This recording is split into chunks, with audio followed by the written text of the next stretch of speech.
You know, you never really actually hear My your head own is so voice. small.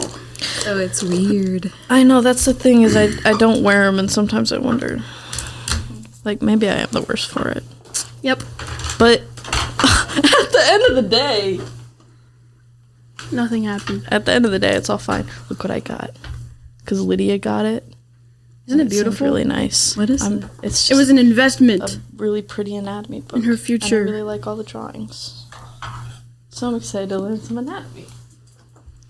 I was using an actual, like, medical anatomy textbook, which was good, but not meant for, like, drawing, so. Yeah, it's not the same. Is not the same. Chairs go a little lower. My little squinty legs don't. I don't know. And I want it to go under. The background Are sound. they all the way down? Oh, We don't know what we're doing. What did you guys think of that beautiful breeze today? Lovely. So Loved good. it. I was a I big pretended fan. it was fall. It was really nice. I noticed that the sumac has already turned. I Some of the saw that sumac too. I saw some too. On my drive and home. that was really surprising. on the way back from today. Does that mean they just like sprayed it with something? that No, it's made the it first turn? thing to turn Oh, okay. for the fall, and That's then crazy. it'll be done before everything else turns. And it's usually just spectacular. Neon, crazy sunset colors in the ditches. Right. Neon red, neon orange, some yellow, but it's mostly red. So Did you that give me a surprised me. Oh, yes, I'm sorry, doll. I forgot. What I would suggest is that today it might be really good for us to talk about surprise. Love surprises. I love surprising people. She's a big There's surprise. different ways, right? There's different ways for us to talk about surprise, and it's not always pleasant. And it's not always bad. I think given the people in the room, it might be an interesting starting point for us.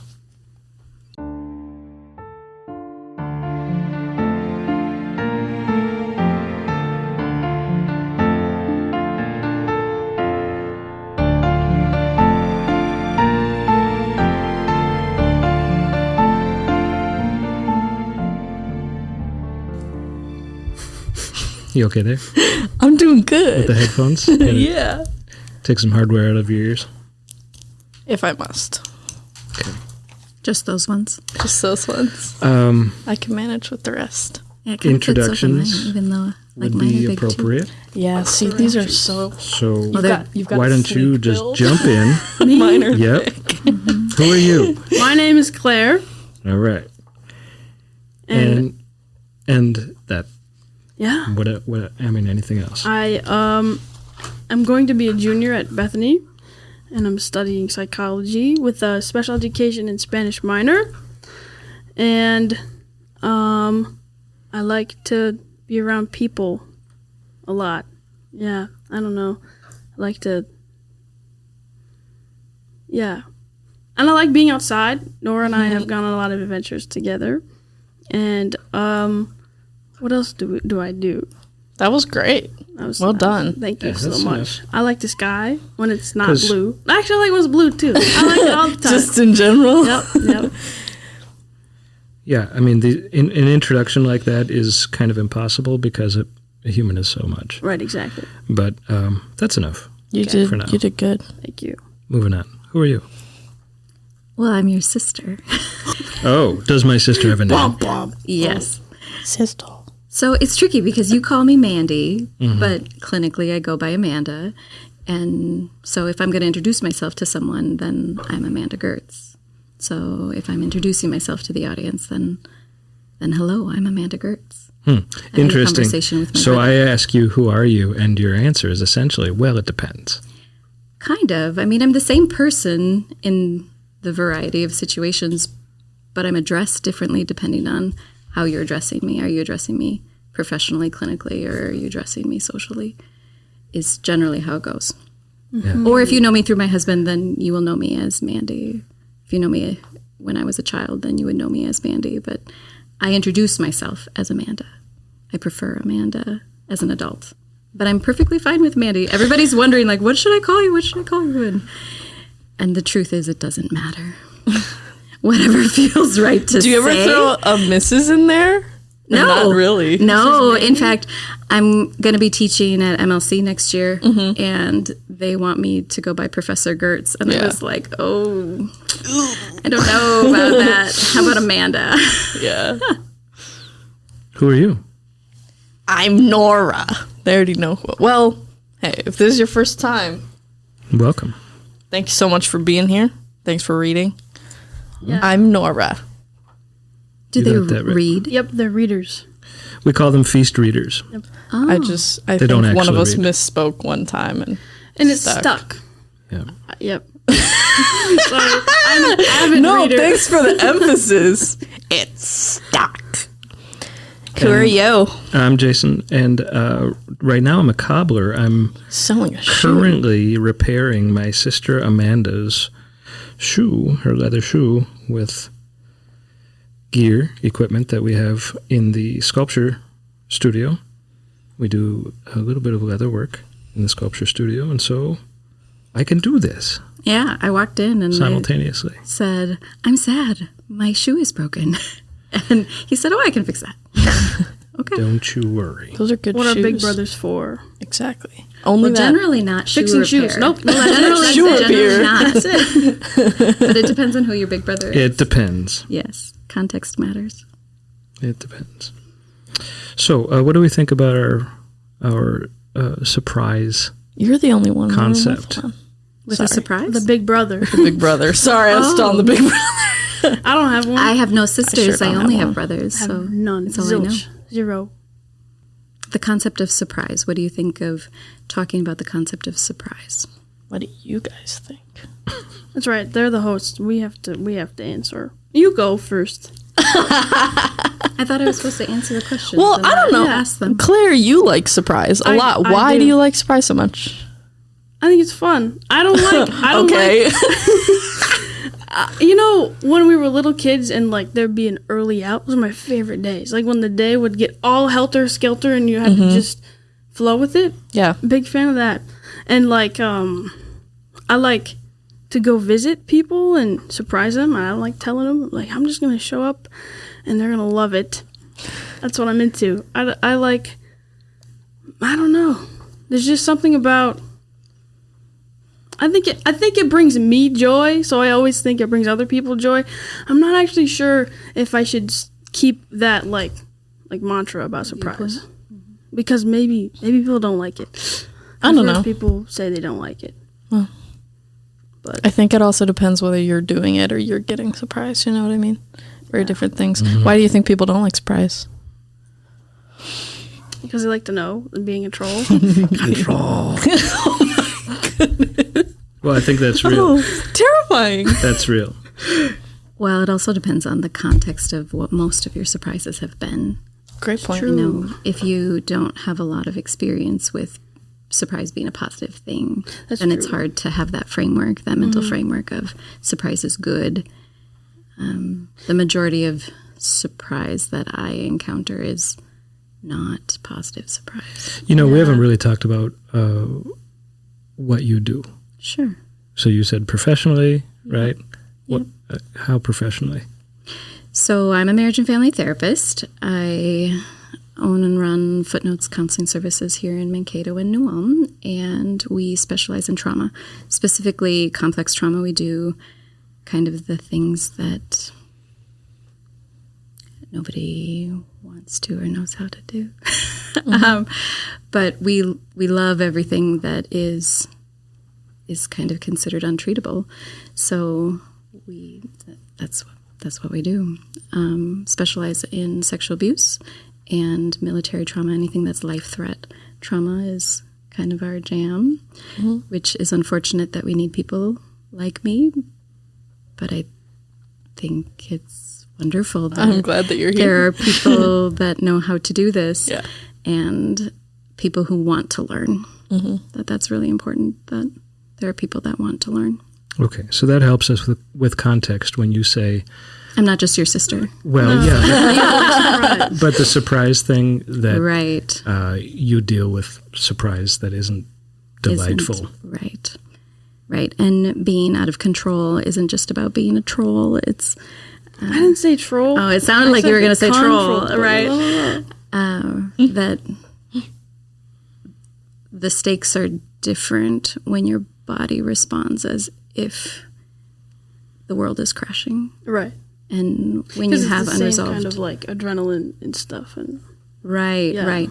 So whatever is unresolved in your nervous system, in your body system, ends up to be ignited when you're even in when a it should triggered be good. state. Yeah. Right. I know I sometimes Right. toddlers So you might get like Yeah. punched or sometimes something. toddlers get It's depending on how it goes and what the trigger is. Yeah, sometimes when I'm at work and the toddlers get picked up by their parents, they'll like start crying because Yep. they're overwhelmed by all of the emotions. So it's kind of similar, not really. No. I thought that was well put. Confident. So I think there's a difference in what's the context of the surprise. Absolutely. Yeah. For sure. So You could be tapped on the shoulder and there's a surprise, and depending on what your association is, it can be delightful and it can be not. I think about the music that I like or that I've grown up liking. Sure. And I just We were love listening it. to the Beach Boys on the way here. Yeah, and that's I do like that. that. I don't think that's terribly surprising, but I like music that historically I like artists and I like music experiences that surprise me. Unexpected. So, for example, for years I was looking for like a radio solution. Oh, sure. There's so many radio channels that are the opposite of surprise. It's like the same thing over and over and over. The ones they know people like. Right. Right. So every now and then, over the decades, I would find a station that, just is really surprising. I might get swing music, and then I might get punk, and then I might get ska and jazz and On the same station. same station, Yeah. right? And I love that. Yeah, I do too. Also, one of my favorite artists historically has been Beck. Oh, I haven't thought about Beck in a long time. Holy buckets, okay. Yeah. Yeah. And, he's still putting out music, still putting out albums, but he's reliably surprising. Even from song to song, he'll borrow from all kinds of genres and mix them together in weird ways, So, to me, that's a delightful surprise. I was thinking about you today on my drive here because my phone is dying, so I couldn't plug it in to listen to my music, so I had to be on the radio. It's like, what is the station Jason listens to? Because I know it's the thing with like unexpected music. I just had to listen to country, which is fine. I like country, but I don't like country that's on the radio. I like country that's not on the radio. Okay, so Amanda, you said that you kind of like that same thing. We talked a little bit about generally how people could or could not react to surprise. What do you think about surprises? This sounds kind of silly and lame, but I don't know that I know. Like, I don't get surprised very often. And maybe that's the nature of the work that I do. Sure. So most of... You take a lot. Right. I don't know that there's... I feel like I don't have enough experience with surprise Yeah. to have a right now answer for that. Like, I've been neutralized into surprise, which seems very silly to say, but like, I don't have any delight surprise recollections in a social kind of way, other than in conversation, that if the conversation is delightfully surprising, there's a depth and a warmth and an authenticity. Right. So, but that to me falls back into people are surprising and what you find when you look inside yourself and when you look inside of a person, that's generally surprising to the person that I'm talking to. Right. I'm not usually surprised. I usually know that it's there already. Right. So it's a surprise how excited that they might get. Right.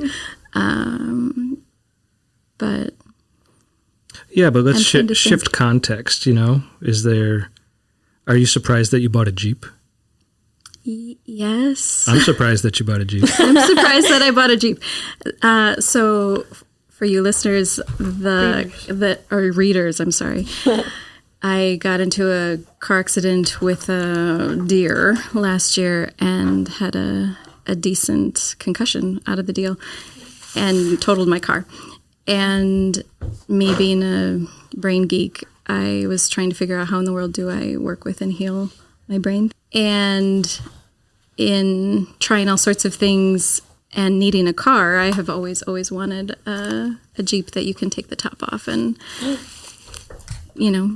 be on a motorcycle in a Jeep.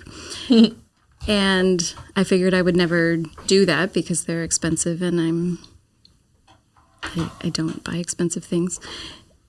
And so I figured I would just try one out. And the only one that there was that I could find immediately to try out, because I needed a car, was a stick shift. And I have never driven a stick shift or really been in a car that was a stick shift. And the guy was like, "Oh, you'll do fine," and sat me down in there in the parking lot, and I didn't do fine.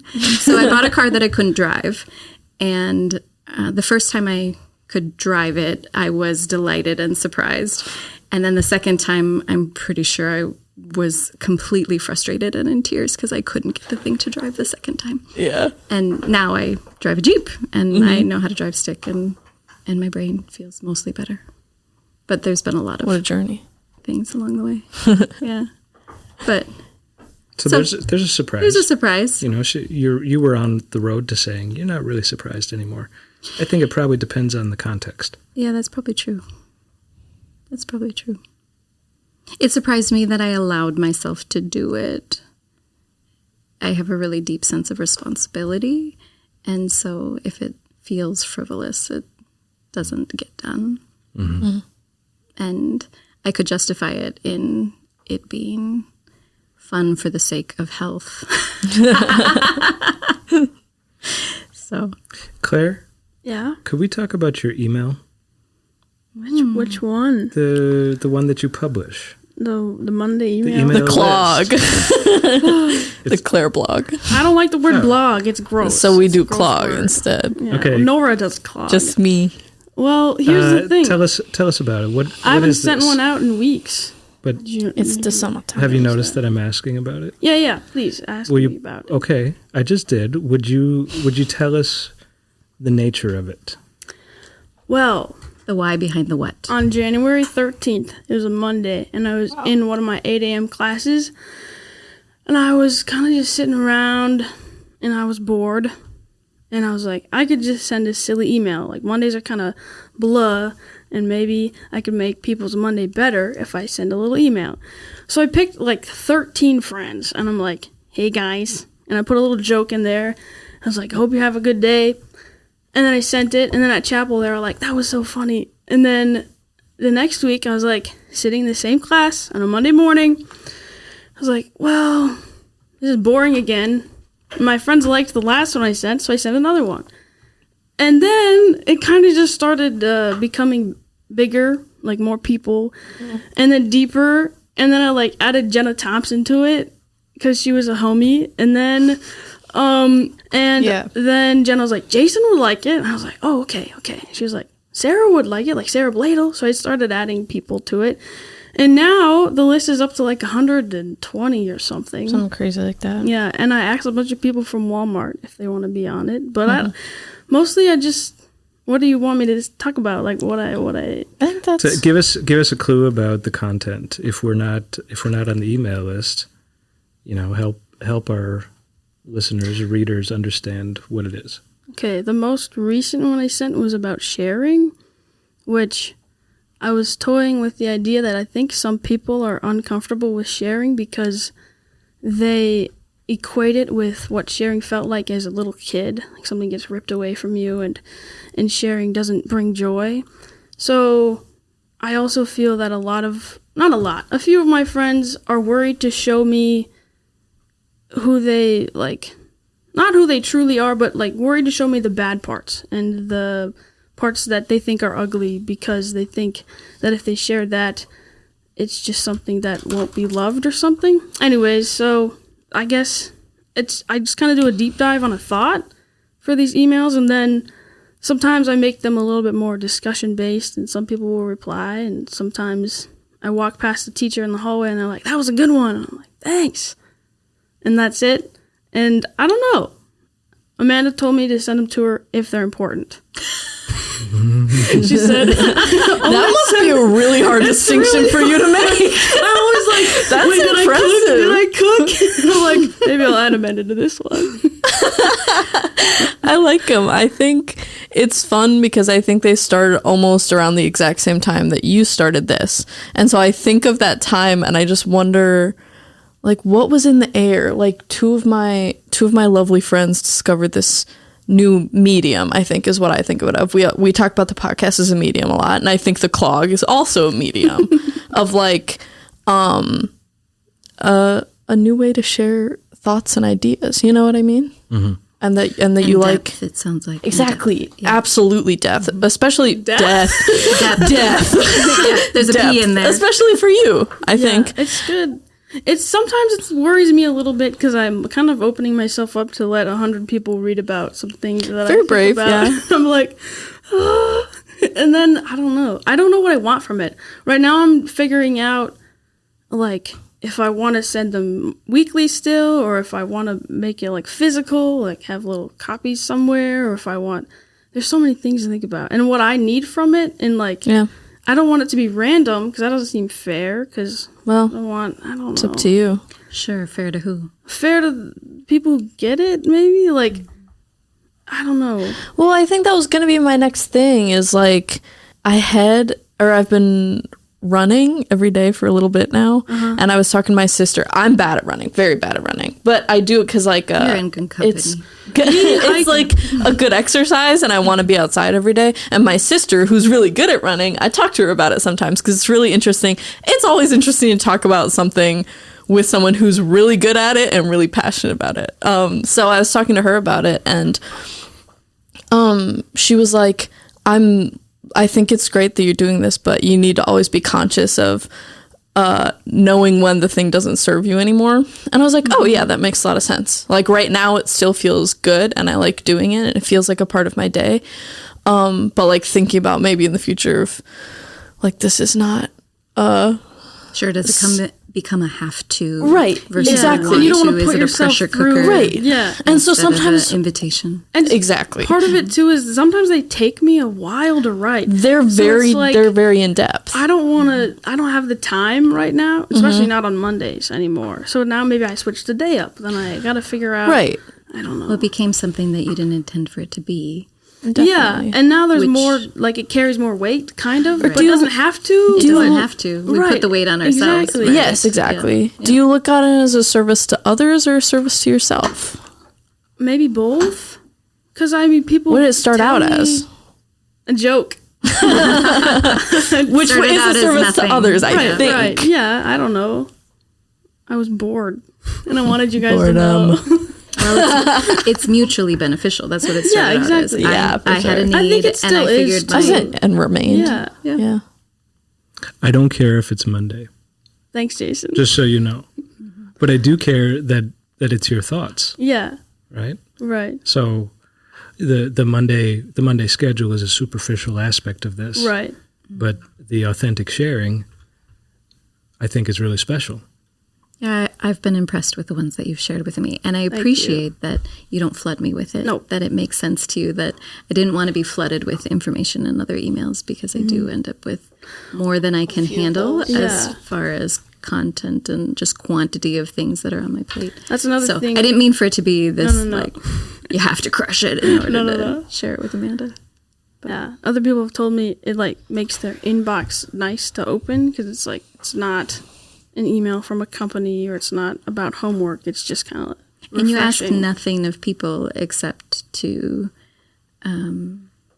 think about your thoughts on the topic, and they're centered around generosity and authentic humanity and to having courage to be seen. To do something nice. Wow, that was beautiful. I mean, am I wrong? I mean, that's what I think. What you do in them. I've only read like 3, but Yeah, well, what I said earlier about the radio stations that I like, your email is that kind of radio station. Sure. I don't know what it's going to be this time. What is the number of that? Of course, I'm going to open this this email. No, I'm not doing product placement right now. Just whisper Off it. the air later. Cover the microphone. I do feel like it's a relative of Whistle the Feast. Well, that's what I was Yeah, going to say. a Is lot of what times- do you think that the podcast does that? I'll Of like listen what on kind this- of a little bit what Amanda's describing is a similar thing that I think has a different purpose. So if we're talking about like generosity and like nature of observation, I don't think Whistle the Feast is necessarily centered around that. But I do think it presents an opportunity for you to share your thoughts on things, often through the vessel of other people. You know what I mean? That's an interesting take. Well, what do you think? Well, so you just said basically I'm like a parasite. Right, a leech you could call it. I don't know that she said you're a or maybe- parasite. maybe- I mean, that's, no, that's a you harsh. said It's a little ventriloquism. dramatic. What you said is ventriloquism. Right, sure, That sure, yeah. you said, all of us. you said I'm expressing my ideas through other people. Well, you don't. It's not a solo podcast. Like I think if I was to say Jason is expressing his ideas through the podcast, then it sounds like it's just you talking about your ideas. Claire's email is maybe a solo podcast. You know what I mean? But that's not how you explore ideas, They're which is different. great, which Sure. is fine. So compare and contrast. Exactly. There's a little contrast there. Yeah, if we want. Well, and giving people the metaphor to work. platform to talk about the things that you're interested in hearing about, and that you get to participate in that is part of the joy that you get out of the podcast. Me. Exactly. You, Yes. yeah, that's what she's saying. For sure. So that's not parasitical; it's opportunistic. Yeah. Perhaps. I'm just hilarious. That's what we should It understand. was an unexpected Well, you're thing an to say, artist, isn't it? and recognizing that people are workmanship is part of what this is about. Yeah. Yes. And Too bad the mics are attached. Otherwise, I'd drop it. for what? That was Yeah, great. for what? Oh, because of that saying "drop the mic" or whatever. Mic drop. I was like, wait, what? You want to break? We're too old to do it correctly. No, it's very sleek. I just, It's really hard being hilarious. I know. It's taxing, actually. Yeah, Especially yeah. when we don't catch it. It's- I was on it right away. I was not. So what if just, maybe a Right. subtle way to express like let's say the family of content that your email and this podcast, maybe like there's a connection. We call our listeners readers. What if you call your readers listeners? Ooh. I think, at least in the ones that I've heard and read, whichever way you want to attribute that to mediums, that there's a link in the thread of gratitude. I think that's a link, and there's a gratitude of the depth of humanity Yeah. that's there, or in focus towards beauty, what is good, what is true, what is right, what is beautiful, and let's pause and take some time with it. Definitely. That seems to be the main thread. Yeah. That we're Your going for. appreciation. You're saying, hey guys, Did you know? look at this. Yeah. This Yeah. really simple thing actually signifies this really cool thing that God tells us about in his scripture. Check it out. Here's a link between those two ideas. I don't want it to feel taxing for you, but I do think that you stumbled on something. Yeah. No, it doesn't feel taxing. Just in the summer, right this second, it feels Also, sometimes taxing things are still good. right. Things can be hard. You and have to good. pay your taxes. You guys, But taxing also, things to be good. You have to pay Caesar your was taxes. Caesar's and God was You God's, have to pay your okay? taxes. Do you guys ever think about that? Give unto Caesar your emails. Yep. Exactly. I don't think I'll take them. But this is supposed to be joy You should work. try It sending is. it to him. No, it is. I am You know. so joyful. So don't overcomplicate it. Is like, don't make a tax because you think there Right. should be a tax, that it's supposed to be harder than No, it is. If it's yeah. easy, then let it be easy. Yeah. And if you can uncomplicate it, do that. Yeah. There's enough encouragement towards complication as adults emerge, and That's very good advice. Adult. Thank you so much. we tend to complicate things for no reason really other do. than making it more formal, and Right. making things more formal doesn't I don't need care to be about complicated. formalities. Hey, one thing about me, not a formal person. And you're so joyful. Yeah, hey, I am. That's it. Amanda, Jason. you're about to become a professor. Yeah, I don't know how to do that. We'll see how it goes. Dun. I think it's exciting. It had to be part of my joy work for it to fit into my life. And so that was one of the things that happened. My husband was very much on board with, I think this is really good for you to do something that isn't about being sure that people don't die. That you need some differentiation. The stakes can be different. So different. And getting to work with talking about and presenting God's design instead of cleaning up after the mess that we leave in people. Have you taught before? No. So I've done workshops and presented at places, but not as a teacher. In this way. So not in every week we're going to sit down and we're going to talk about whatever it is. You were a marriage counselor, weren't you?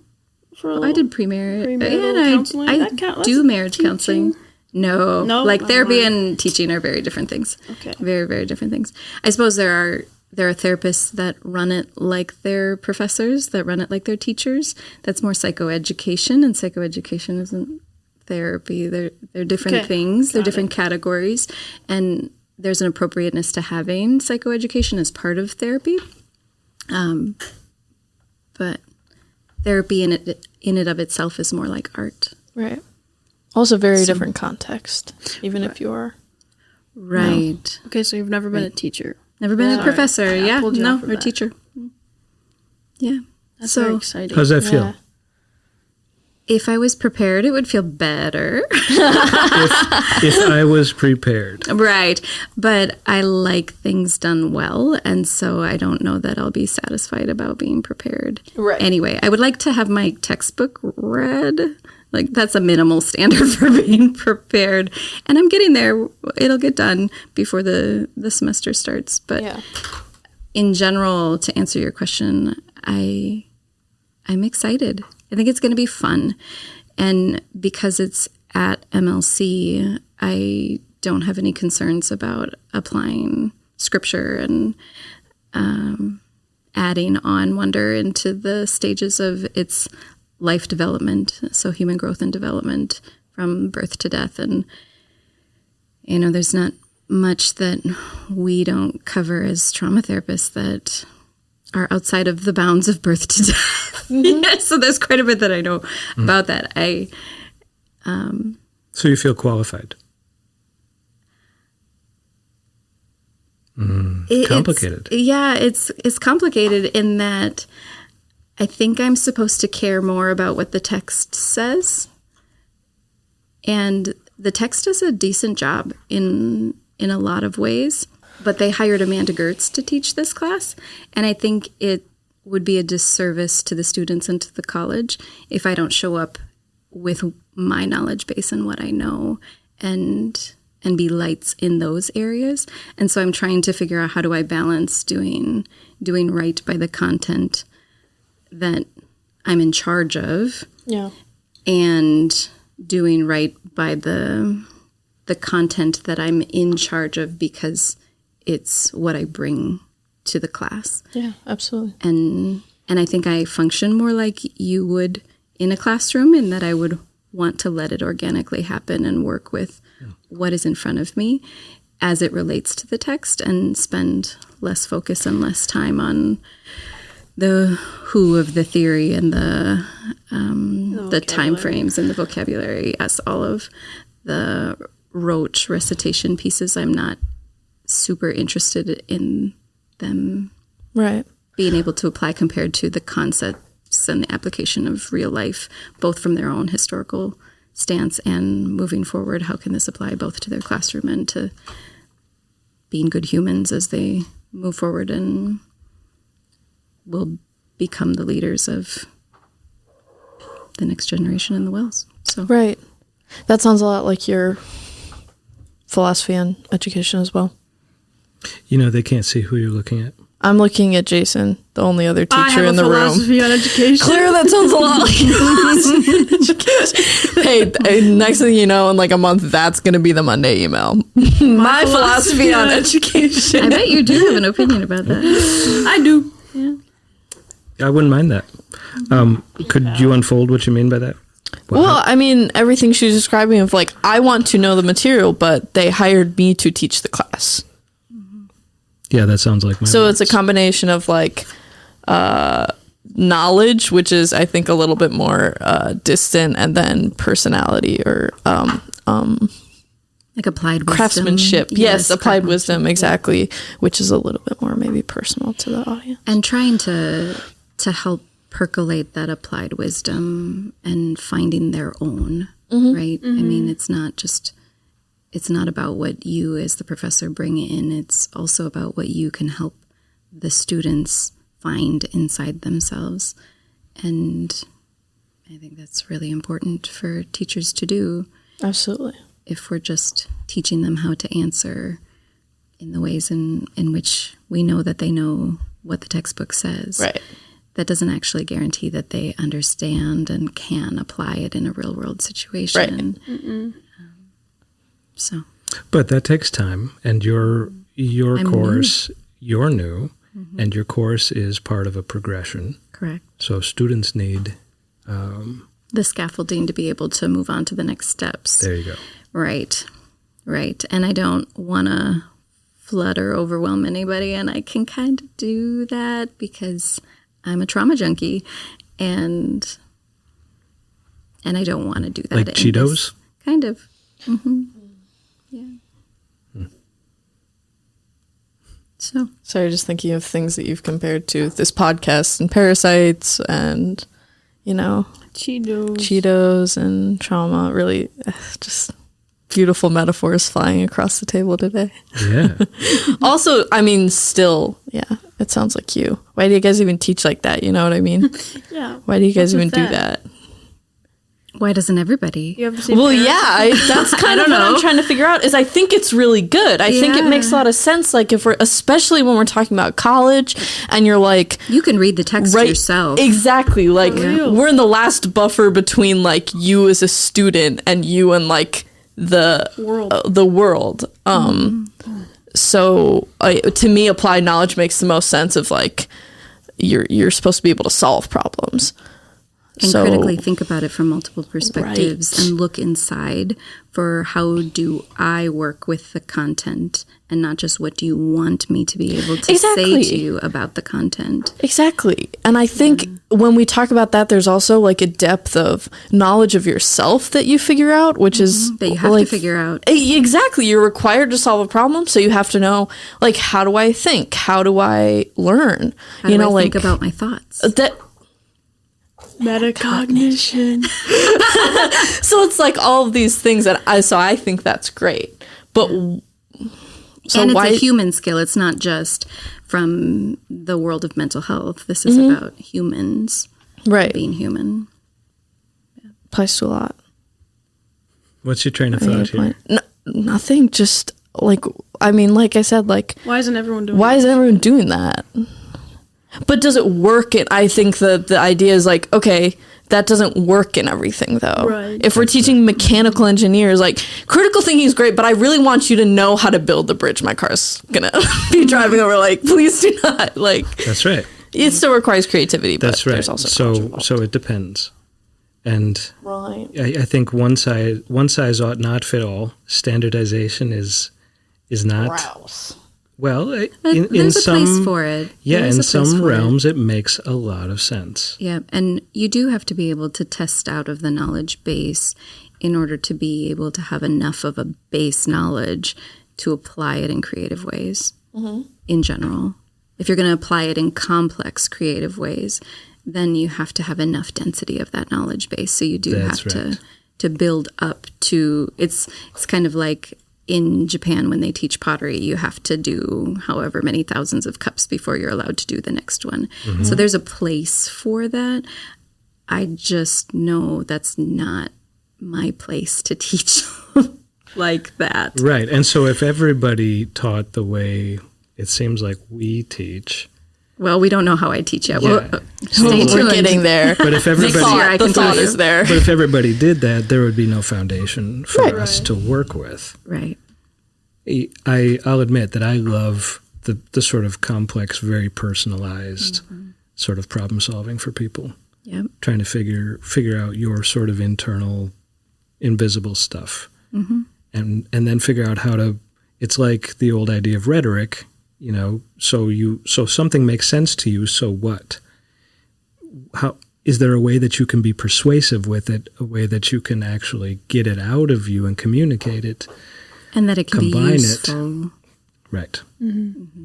That it That's can where I actually love be beneficial. to be. I love to Yes. work at that Mm-hmm. that sort of finishing. Yeah, me too. Right. So part of how do I feel about teaching the class ends up to be the only teaching that I've really done is with post-master's level graduates or with graduate students that are they already have all of those foundational pieces. And so I can take the more complex structures and introduce those in ways that aren't all that radically difficult because they have the language base and the basic concepts. Mm-hmm. So we'll see. But now these are freshmen. Yeah. And not necessarily. Is it a gen ed or no? From what I understand, it's everyone that's not pastor track has to take. Okay, so it's basically everybody gen ed, but it's a life course. Exactly. And everybody's going to have life, so exactly. I think have a life course. It's one of those. Okay. Yeah. Yeah, that's going to be fun because then that's also not only freshmen, but also people who aren't generally you don't even have to be. Even though it's knowledge that everyone should have. You don't necessarily have to be interested in the material, which is always fun. Well, and I'm sure just being who I am, I will cover it differently than other professors will. For sure. So that's okay. Yeah. It's okay. It's going to be good. It's going to have to be. It's going to have to be, yeah. It's going to have to be. It'll be something, and we do our best to honor the Lord with what we do and be honest in how we approach whatever it is that we're approaching. So what I've learned is that there's kind of different points of view on stewardship in this situation. So one point of view is you're responsible for the content, right? The text, for the place that this semester has in the student's progression. Right. And that's the part that feels heavy to me. Right. And the other side is, well, you're responsible for being you and delivering in the way that only you can. Right. If you ignore either of those, there's a loss. Right. There's an in-service. To the student, right. To the student, right. Yep. Amanda, I'd like to change our direction a little bit. Let's do that. Could you... I didn't plan on talking about that at all, so do whatever you want. Could you define trauma for us? Oh, what a great question.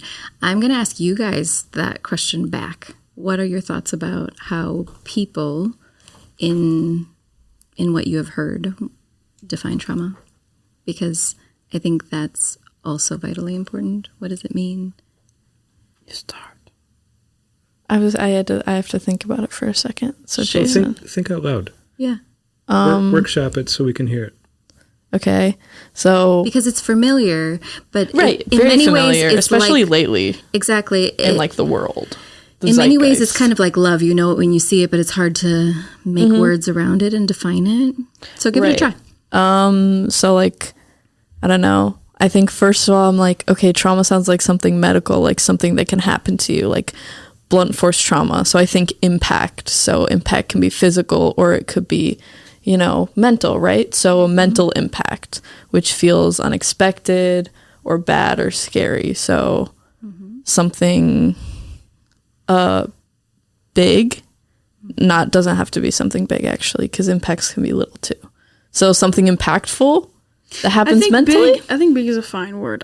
You think that's okay? It's big or it's little over a long period of time. Okay. There's a cumulative impact. Yeah. Right. It's if you're going to a make a depth exam. graph. Yeah, big, one big or a bunch of little. Or a bunch of little. Piling up. Right. Yeah, I don't know. I guess that's all. Generally bad. People don't really talk about bad. I was gonna say generally. I was people never really talk about I don't think that's a thing. You know what I mean? Yeah. I think it's probably inescapable, right? No, I definitely, absolutely. I don't think anyone gets out of living without having some sort of traumatic right experience. Right. Yeah. The statistics of the last thing I heard at the International Trauma Conference was 98% of humanity. And then the other 2%, I was like, okay, so how do you actually measure that? Right. Yeah. I know that's where my brain went. But International Trauma Conference. Must be a good Yeah, they do time? a good job. Yeah, good. I think so. I mean, like, I'm a geek about this stuff, so I enjoy it. This year, they focused more on trauma neglect, and how that changes neurodevelopment, especially in boys. Mm-hmm. Last year, they did a whole bunch on boys. Yeah. Last year, they did a whole bunch on psychedelics. Ooh. Yep, so that's important to know about, but less interesting to me specifically. Mm-hmm. And they did a good job with veterans. They always do a good job with veterans. And there's always pieces on sexual abuse that are in all of them. Mm-hmm. So, yeah. That's nice. They do a good job. Trauma. Well, so back to the definition by everything Claire. Norah said was beautiful. Thank you. I think, yeah. Beautiful is maybe not the right word. Well, trauma is everything completely opposite of beautiful, right. So you can use the word beautiful. Okay, yeah. So our definition. Well, okay, we're not going to, anyways. Trauma. Yeah, I would say something bad that affects you and kind of turns your life inside out, and in a way that your body reacts to and can't get rid of until you actually face it. And it's a lot of times people hold it in as like their biggest secret because they think it's what damages them or what makes them like a horrible person, but it just kind of tarnishes their relationship with everyone that they have because like they can't really connect or like it prevents depth. Yeah, it prevents depth. Exactly. Interesting. So you can't like there's a be block if you're in intimacy, if you're not true to yourself, then you're not, or them, then you're not going to be true to, yeah.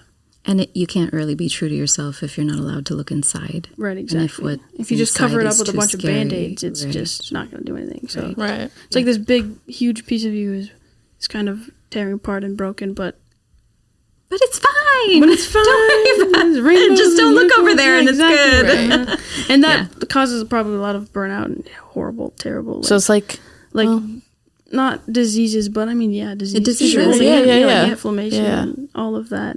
There's a lot of medical issues that are linked to unresolved trauma. There you go. It's actually true. You indicated physical and mental. What about, or maybe physical and spirit, or what did you say, physical and emotional? I think I said emotional, probably. Okay. So what about spiritual? What about it? Are there impacts spiritually? I think definitely. Right? I Yeah, don't 'cause I think how do you isolate that? Right, so if it's not isolated, it has to be connected, right? So I think there are definitely impacts. I think there are definitely impacts spiritually, right? Yeah, definitely. And Claire, you had said social, right? Because it impacts your ability to have depth So of probably relationship. all of those. If we think branches. about it like you are like clay and there are layers of clay going all the way in, and if we're thinking about trauma's impact, the trauma is then going to hit the deepest part of it. so it impacts and it affects every area. And you look different, Like and you look shrapnel. different to other people, and you feel different. And even if you fix it to look back the same, it's not like exactly the same. You can But you reshape also the look clay, the same but- on the outside, and you pretend like it's Right, the so same it on is the in outside. Generally Interesting. speaking, yeah. If you're looking to cover it up. Jason, what do you think? I asked the question, and we have a specialist. We do. Amanda, what do you think? I think you guys did a really nice job. One of the things that people miss in trying to define trauma is how physiologically based it ends up to be. That the physiological response that happened then ends up to be stuck in your nervous system kind of for all time until you deal with the original why is it there. And so that physiological response ends up to be one of the definitions of trauma too, that there's it's kind of like a open circuit, or I'm thinking of wiring and not coming up with the right words. And the thing isn't turned off, so you touch it and... Well, it's like it's trying to complete, but it can't, and it keeps stopping at the same point. If you think about it like 9/11, there's a ground zero that it happened, whatever the it is, and then there's a definite before, and there's a definite after, that life will never be the same because of the thing that happened. If it's you were talking about big T traumas, and Claire, you were talking about little T traumas, that there's this buildup of an impact to create something of a similar proportionate impact on a person's life. So I think it can be defined in lots of ways of what it is, and really a lot of things can be processed as trauma. I was actually talking with a pastor this morning, and he was trying to define religious trauma syndrome, RTS, from church hurt. And so I was helping him workshop his ideas. Did you say church art? Church hurt. Church hurt. Yep. So a lower level hurt versus a trauma. I see. Trying to make definitions. Right. And one of the things that I encouraged him to think about is, I don't know if it matters how you define it, that the person who's bringing that hurt is going to define it for you. And that's okay for you to sit with how they define it. How you sit with them is going to make more of a difference than how you actually define it. And if you would see that as a trauma, or if you wouldn't see that as a trauma, in some ways, it really doesn't matter. It matters how does it sit inside of that person, inside of their nervous system, inside of their relationship to that thing that happened. So your advice is don't get distracted by the words. By the terms, right. Right. Yeah. So then we're back to my philosophy on teaching. Don't get distracted by the terms. Okay. So what's the other side of that? Instead of that, what ought someone to do? In which situation? Let's say the church hurt situation. Let's try that. And this is a new term for me. I've never heard that term. I hadn't either, actually. He asked me. I haven't heard either of them. I just bought a shirt that's titled Church Hurt. Oh. I don't know. Like the brand? No, he the was shirt saying says it's on it's like, church I'm hurt. sorry if something that's humanity, that's not God. It's like, Yeah. if a pastor is Okay, the reason okay. you don't go to church, that's not about God, it's about a man. A person. That concept. Right. You should show me. That's interesting. Anyways. So coach us, teach us. And I feel like this works in any situation. A lot of situations. Yeah. Because we end up having social conversations about people's hurt. And inside of the church, it happens because it's run by people. Right. Sure, but that's a instance. Right. I expect that you've got advice that anybody listening could apply. Now's the time that you take over. I stop talking. Oh, okay. Well, I have no notes and no plans, right? So we'll see what comes out. And I think it's hard to boil it down to the most important things, because the most important things end up to be, in many ways, your stance towards the person in front of you. Can you stay in a non-judgmental, curious, humble, kind position yourself? Can you be open in your own nervous system? Can you sit in peace while you're receiving about something that's terrible? Because what we're really trying to help people do is to accept things that are completely unacceptable to accept. And when we can accept what is unacceptable, then our body knows how to process unacceptable information in acceptable ways. The problem is, one of the problems is that the amount of raw pain that goes along with that depth, that bigness of sensational emotion, so emotion that's body-based, it really does feel like it could kill you. That amount of hurt that is inside of the skin, inside of the nervous system. So that Isaiah 43:2, when the waters will rise, they will not overtake you. That's one of my favorite trauma advice scriptures, is that know that God designed you in a way that when you submit to the process of allowing it to be exactly what it is and sitting inside of the truth of the truth, not stretching it to be better than it was so that it's tolerable, and not stretching it to be worse than it was so that it makes sense inside of some other kind of context, but really radically inside of the truth that is unacceptable, then our biology actually really helps us to flush out the ways it sits like poison inside of your cellular system. And it's weird, but most people get physically ill.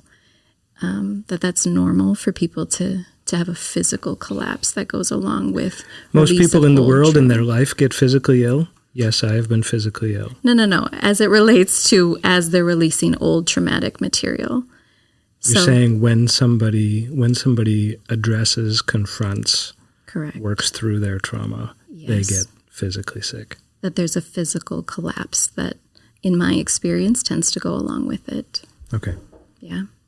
So there are I had to slow you down because Sure. there was a cascade of information. Yeah, I can be like that. Right? Really great information. But I just need to pace our processing. Sure. Mm-hmm. Yeah. That the physiological pacing. So from a traumatology, how I work with people way, I can go quite fast in how we work with trauma. But part of our job is to be able to pace with not just the person that's in front of us, but the body that's in front of us. The body ends up dictating more of how fast we can go than the dedication of the person. I've had several people who are ready and willing and eager to work on, I have several in my head that are like early childhood sexual abuse examples, which is very difficult to treat and really important to know how to do well. And I've had a couple who are so eager and just like, we're just going to attack this. But it's 30 years later, 40 years later since this had happened. And when you have a lot of complexity that's inside of it, the one that I'm thinking of, she was abused by her brother, so he had access to her all the time. So the more access, the more complexity, and the harder it is for your literally your vessel to be able to release the density of helplessness and fear that gets stuck in your body. Mm-hmm. So sometimes somebody can be more willing than the body is willing. Than their body is. Yes. The spirit is willing, but the body's weak is very applicable to how does trauma processing work, and we actually have to pace with the body. So it's like, I'm picturing like the way a tree sort of grows around a wound or grows around a piece of metal on it or something. Yes. It gets really in there. Yes. And my clients they use phrases like it's in every fiber of every cell. And have similar physical symptoms, like it feels like my bones are on fire or my bones are cold to the point of like you cannot warm up to shaking. And those are really common. So we talk about the hot cycle and the cold cycle that's involved with the purging and recovering after having. I haven't seen any real research about why this happens, but I know that it happens consistently with my people and consistently, specifically with sexual abuse and other life threat trauma too. If you end up in a state of freeze, so if you ever enter that threshold of helplessness, I cannot get out. or your nervous system believes that you cannot get out, that's really sticky inside of you. It's hard for your body to process that density of emotion. And in processing that density of emotion, most people can't do it without a regulated other. Another person. Another person who themselves is regulated. So that's the difference between What does regulated mean? That's a good question. They are okay inside their own skin. They are regulating themselves. And so our nervous systems end up to be kind of contagious if you think about it that way. My calmness can help your nervous system have a sense of peace and calm.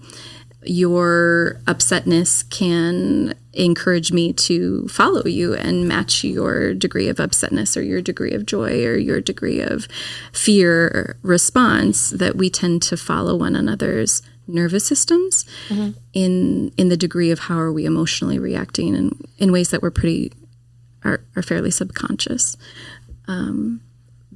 So a self-regulated other ends up to be, if you think about it in a parent-child relationship, if the parent is working to regulate the child, but the parent is distracted internally because they have a big meeting or because they themselves are anxious, but they're trying to shush and help the baby, that parent is not a self-regulated other. They're not able to co-regulate the child. So there's a difference between I can't think of my terminology now. Co-regulation and what's the one used for addictions? Codependency. Yeah. That people get concerned about codependency in working with complex trauma and encourage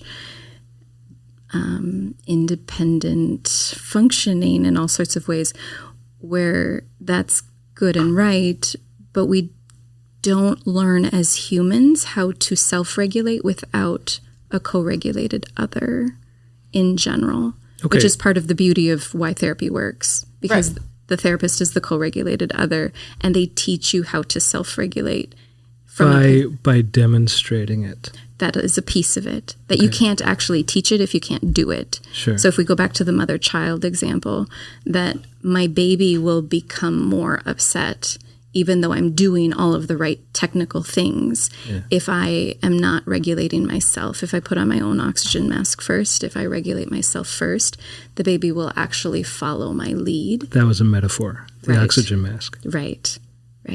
Okay.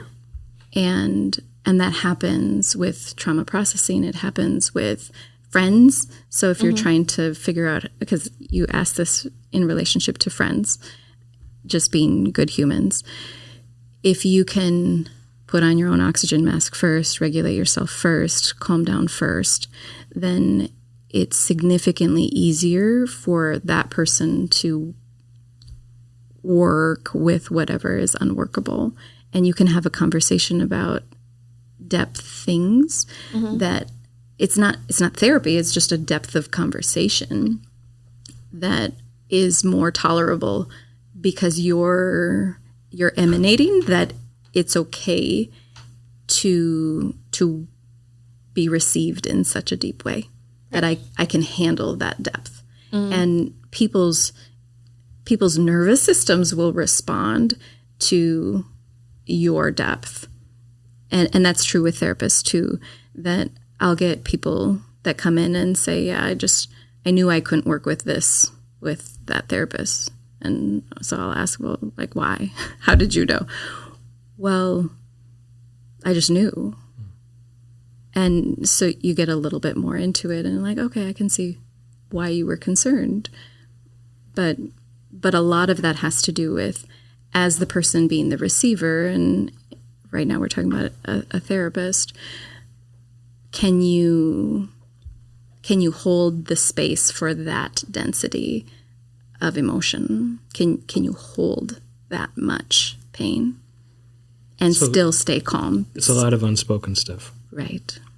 It's kind of interesting what you're describing, because I think being willing to risk not being understood for trying to build a deeper relationship with someone, like there's courage involved. So much. And if there's courage involved, then there's a fear that's also involved. You don't have courage without fear. Mm-hmm. Right. So I think we were talking about that in that sense. Is that like... Yeah, similar. Is that similar? Yeah, is that... Absolutely. Yeah. That's really interesting. Mm-hmm. That's cool stuff. If we had more depth relationships everywhere, that we would need therapists less. Oh. Can you unfold that for us?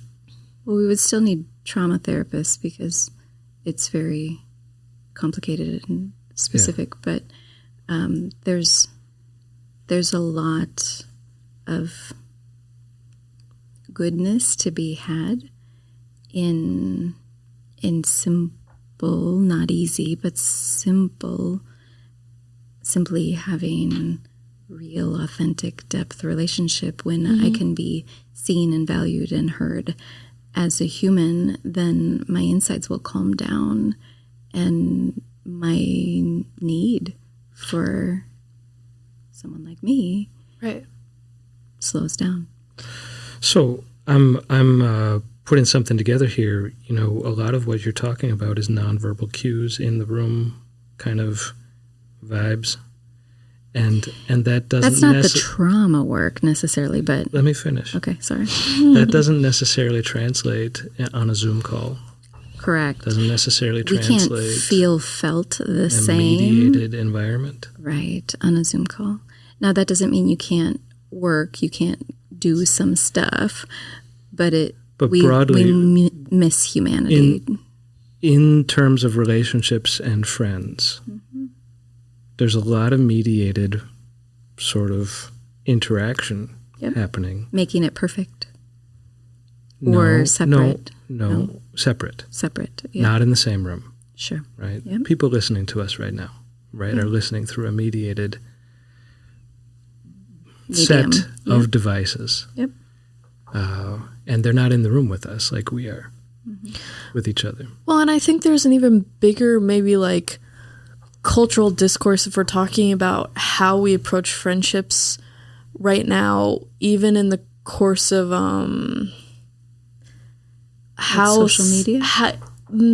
Like maybe, but I think that's where we're talking about it, not necessarily like what it is of like specifically like how selfish are we feeling currently right now. I think I've seen posts and stuff that's like, I love being people's friend, but please do not ask me to help you move. And then someone in the comments was like, please ask me to help you move. Like that's what friendship is about, of inconveniencing yourself for another person. And there's joy in that. Exactly. We've spoken about this before. And I've even seen essays describing, I think, kind of what you're talking about of if you only invite me to your table for celebrations and not also for mourning, I don't feel like that is part of my job as your friend is to be okay with showing also, up when it's messy. Exactly. Yeah. Like carrying some of your pain too. Like that's why I'm here. And well, maybe not carrying, but witnessing. Witnessing, you think? Yeah, having a relationship to the pain and because the pain is part of the person. Mm-hmm. Why not carrying? I don't know that we can carry. Yeah. We pretend to carry and it builds up when we carry other people's. I think there's a dignity in coming alongside rather than trying to take from. Right. Both our friends socially, emotionally, and like as therapists, I would hope. Right. So you wouldn't even say even in therapy, there's no. I don't carry my clients. That would be horrible. Right. Right. When they leave, I have to let them leave. I don't carry them in my skin or carry their pain with me. That would make me unhealthy. It would be unsustainable for me to be able to do that. That makes sense. When it's your primary relationship, when it's your person, your intimate partner, for example, there ends up to be some carrying that can happen, that sharing one another's load piece. But it's a tricky road, and it's actually better if you can come alongside and sit with, right, and witness with and to, because it's not mine. There's a difference between what's mine about what you're talking about and what's not mine. Yeah. Okay. I think that's where a lot of people get mixed up with empathy. They think if I'm empathetic, that means I need to let your emotions be mine, but that's not safe for the person. No. Like, it's just... And not sustainable. Yeah, Okay. I have a couple of questions. So first of all, do you think like an intimate partner is the only time that happens? No, it can be a depth relationship, like a super friend, a best Super friend. friend. You probably can't hold more than 2 to 3 people in that kind of a position in your life. So I use the spouse, the intimate partner. No, that makes perfect sense. I was the just example, curious but about it can be a friend. The exchange, the understanding of what the relationship is, can be harder to maintain and define, especially when one person is hurting significantly, because then you do end up bearing a load that you're not supposed to continue to bear, and we don't want to take from them that challenges their personhood or their capacity to figure out how do they work with what is theirs and can take away their integrity, which we don't want to do. And then when you're talking about walking alongside someone as compared to carrying part of what they're dealing with, does that go along with what you're saying about a mediated relationship? So you said that can also be friends of like, it's good that if it's your therapist, but also this happens with friends it should happen with friends. Yeah, we want to not need our therapist. So that's that's the same. Good therapy runs you out of a therapist relationship. That's the whole goal, is to not have a job. But yeah, you're saying like that relationship of teaching each other how to handle things is outside of therapy. Can be. I don't know if I'm understanding your question I the think way that you want me to. Mostly just like what you were describing about the relationship there of you're calm and therefore like that is passed on. Sure. So if I'm carrying it, then I will start to become anxious about you getting better. Right. Because it hurts me that you are hurting.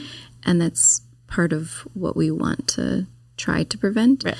When you're really close, when you have a front row seat to the depth of my heart, you sit there right in the middle, then for whatever reason that you have that position, best friend, child, spouse, whatever it is, then we have to be careful about our fear system piling up and then pushing them to get better faster than they actually can. And really it ends up to be the person. So if we're talking about it's my trauma or it's too big of an emotion that you're coming alongside and helping me with in whatever role you have in my life, then your relationship to me, if it's my trauma, isn't the healing agent. It's actually my relationship to what happened. My relationship to me is the healing agent. So you trying to have your own relationship with the trauma that you take it actually ends up interrupting what has to happen. Right. Because what has to happen is I have to come to peace with what isn't possible to come to peace with because it's intolerable, and yet is still true, and I can and I will and I have to because it's true. Right. Sorry. Does that kind of make sense? Absolutely. No. A lot of like strange, like vaguely confusing questions, but I think it's interesting to explore like what you're talking about and where it appears in like different roles in our life. Because so it's very common for Christians to want to take other people's pain and to wear it themselves so that someone else can bear more. And I think there's momentary places for that, but we have to be careful with it. Yeah. So, review. I think you just said something really important, Amanda. What has It's to funny that you call me Amanda. You just coached me. I know. What has to happen, you said, what has to happen Yes. is that I have to come to peace with what is intolerable. Right. Inside me. Yeah.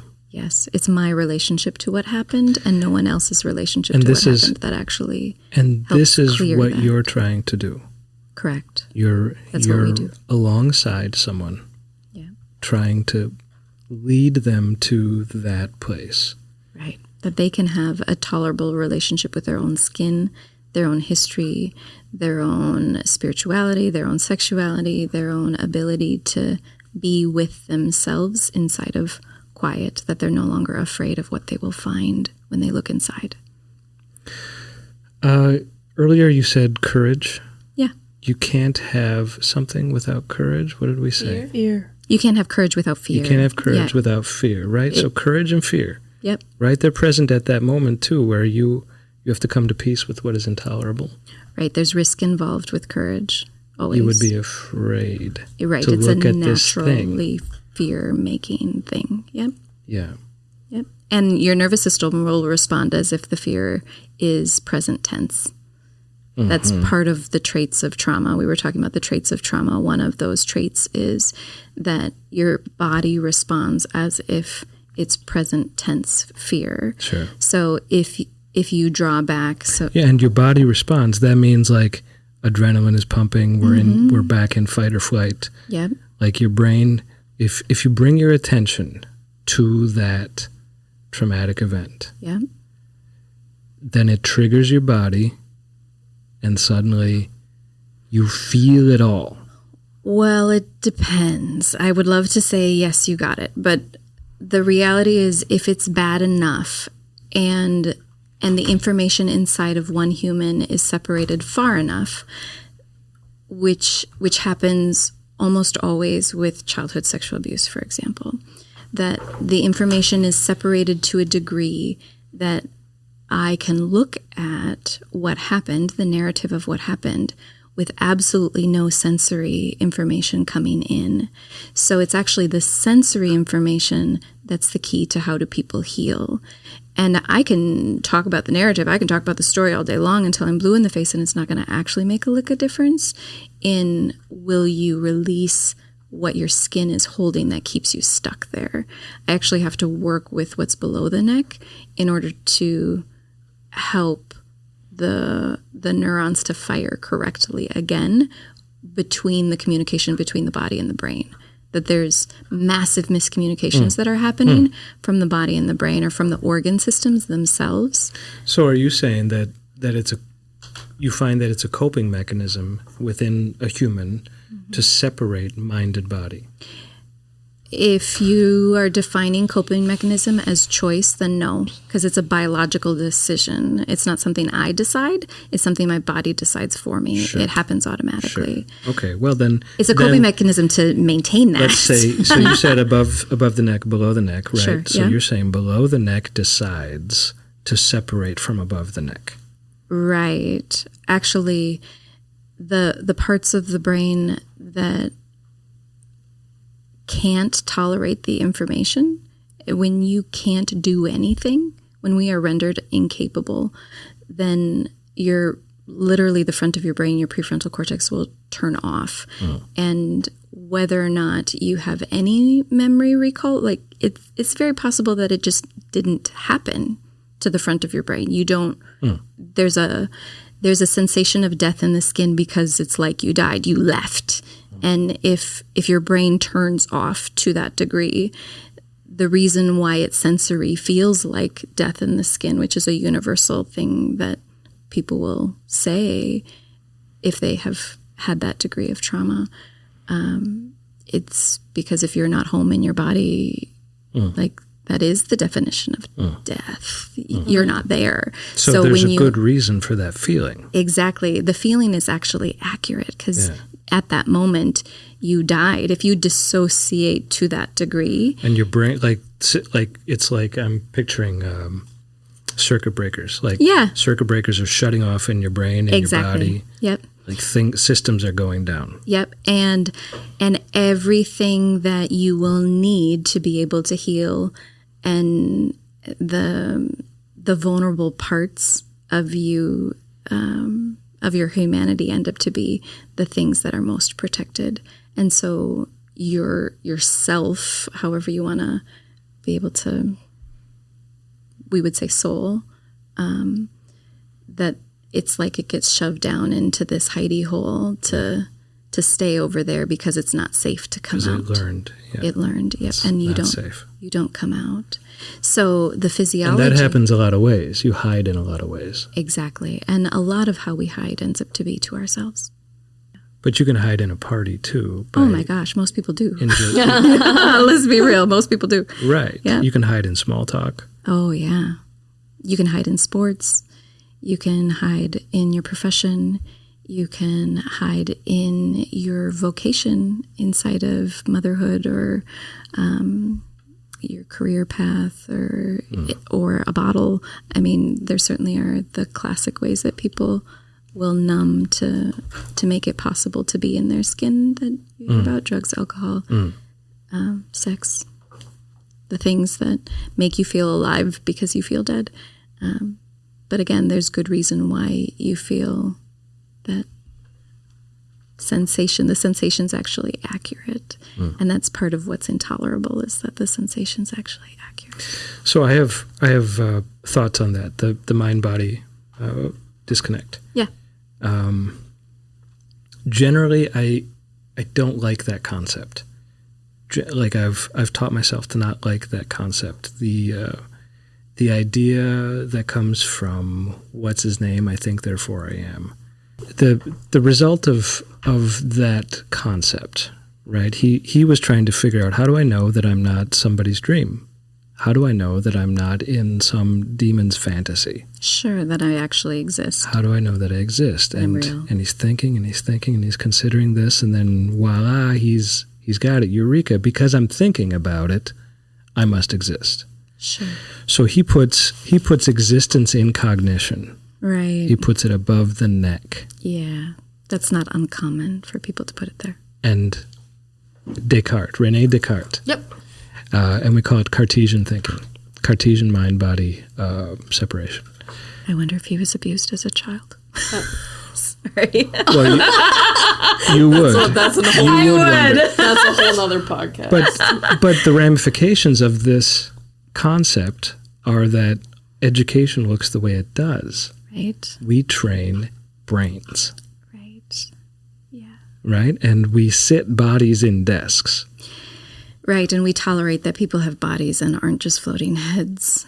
Right, we tolerate it, and we'll give it, But ignore it. It has its place. It has, after school there's athletics, and we've got our Phi-Ed. Yeah.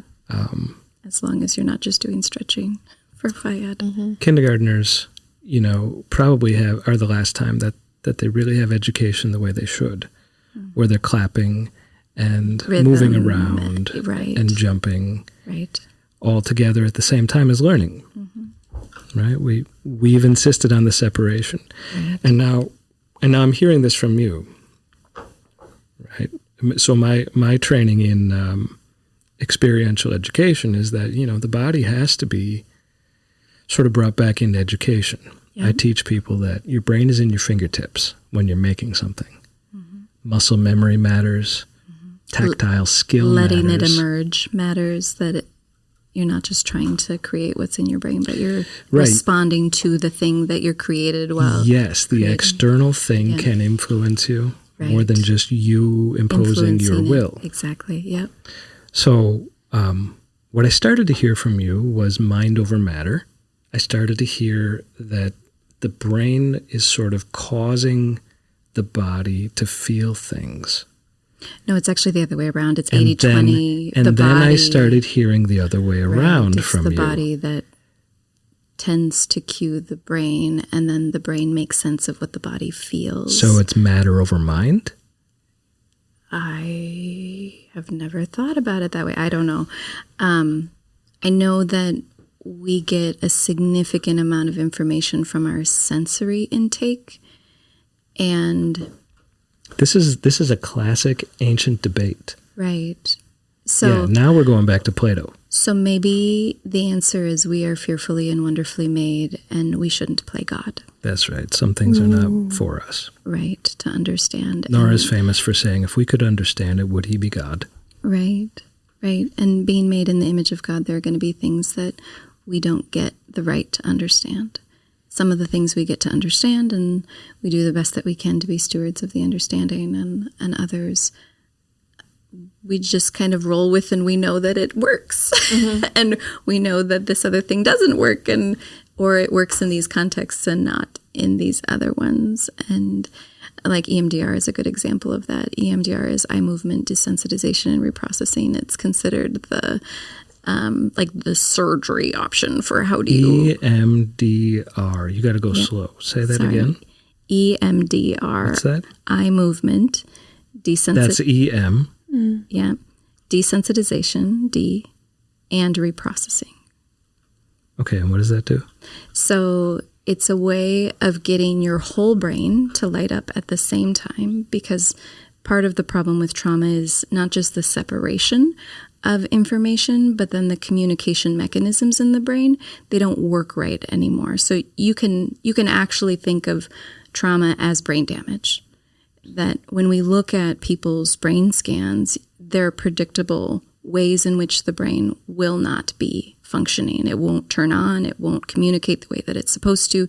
The message sent equals message received from one structure in the brain to another structure in the brain isn't working the way it's naturally designed to work. There are barriers because of these quote-unquote emotional things that are getting in the way. And so part of what our job is literally to help remap people's brains and bodies so that they can do it, so that they can work right So you again. do this with eye movement? So it's one of the options, and there's some controversy around it. I'm trained in it. I do it. It's not my favorite modality, actually, and I'm careful about it because it can...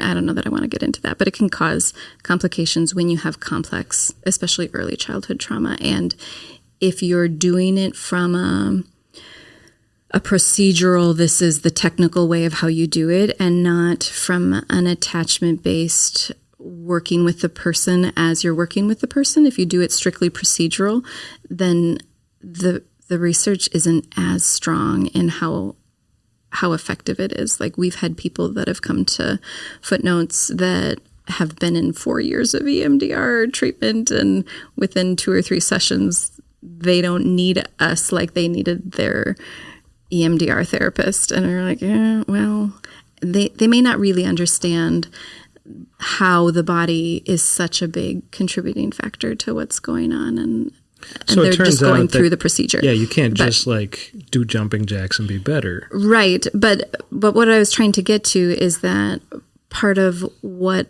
that is about, or what we know about why it works, is that when you incorporate bilateral stimulation, so touching or the eye movement that happens.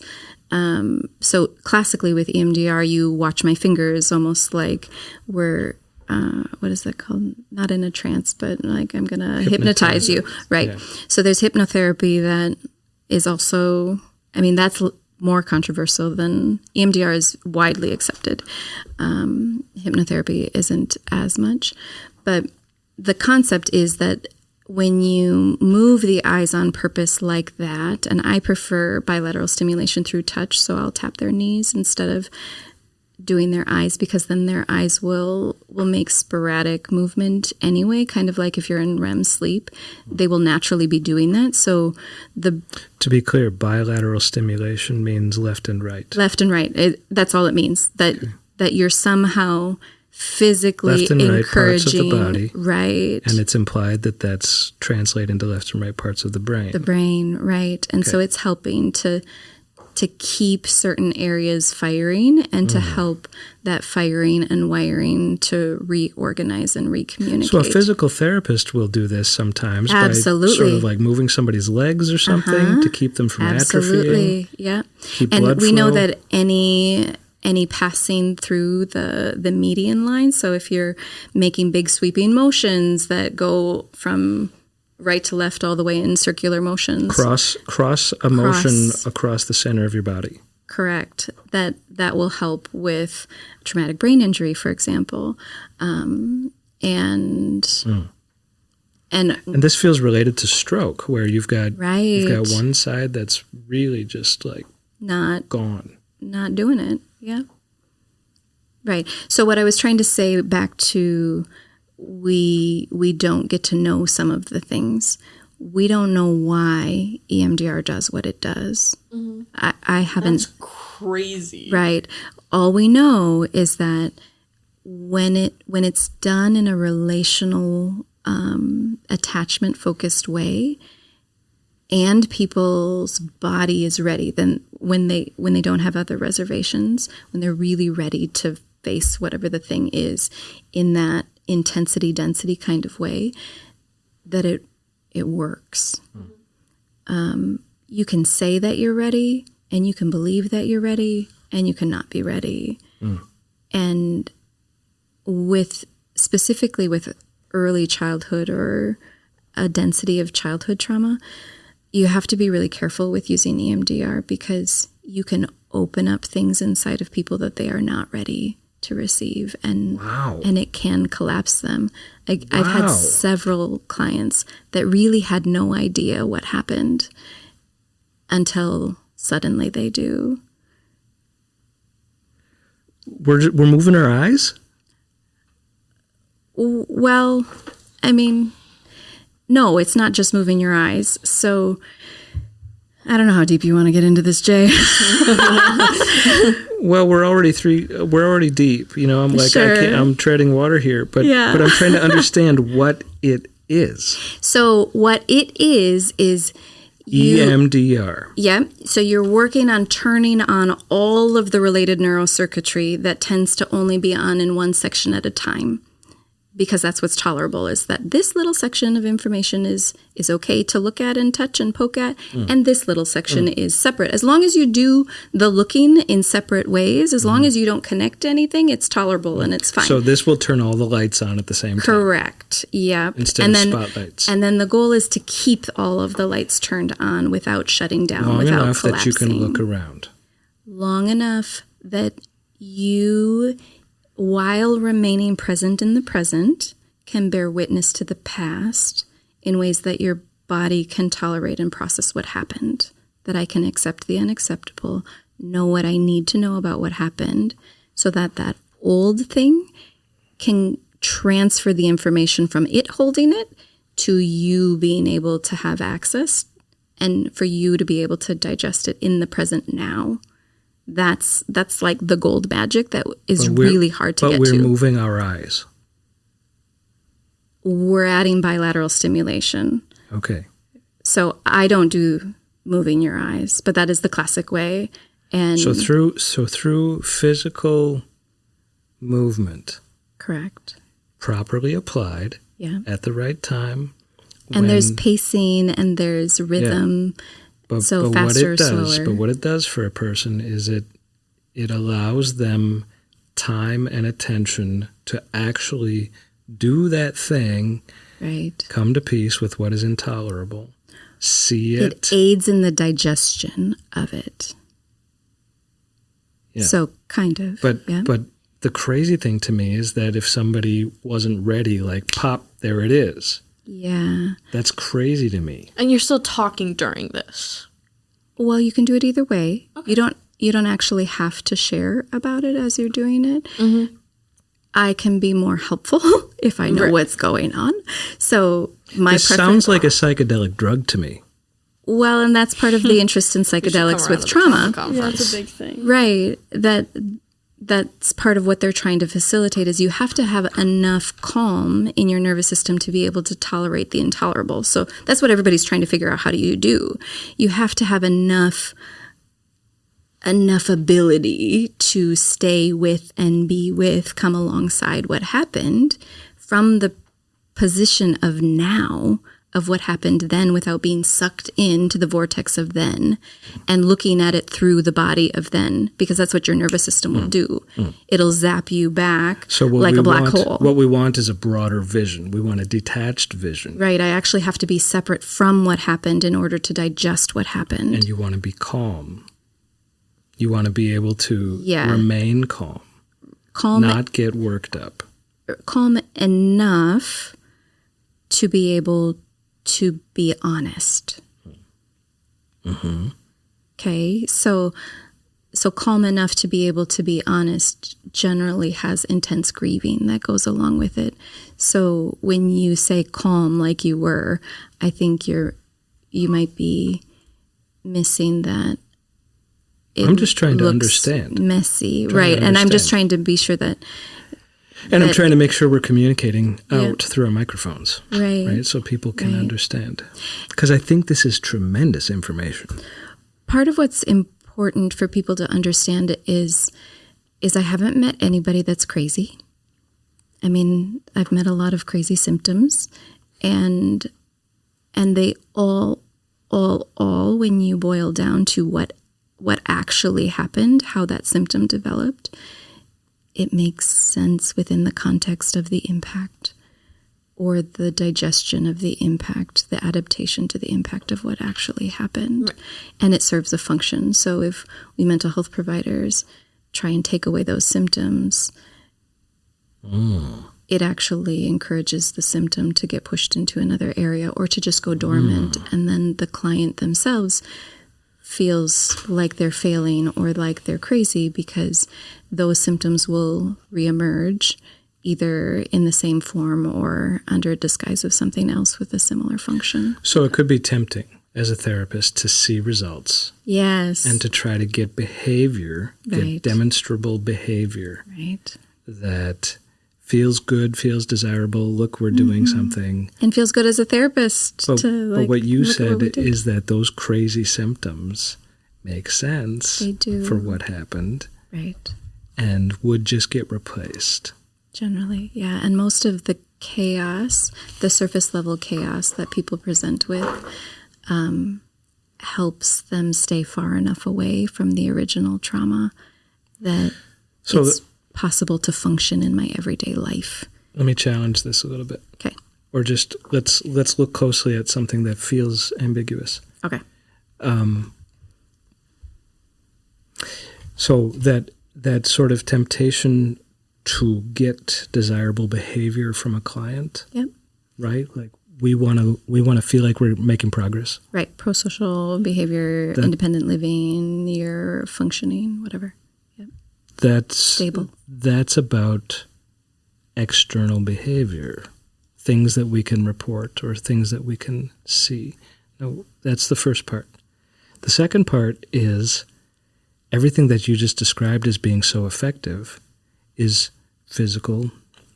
It's outside. It's like the bilateral, the EMDR, electronic dance music.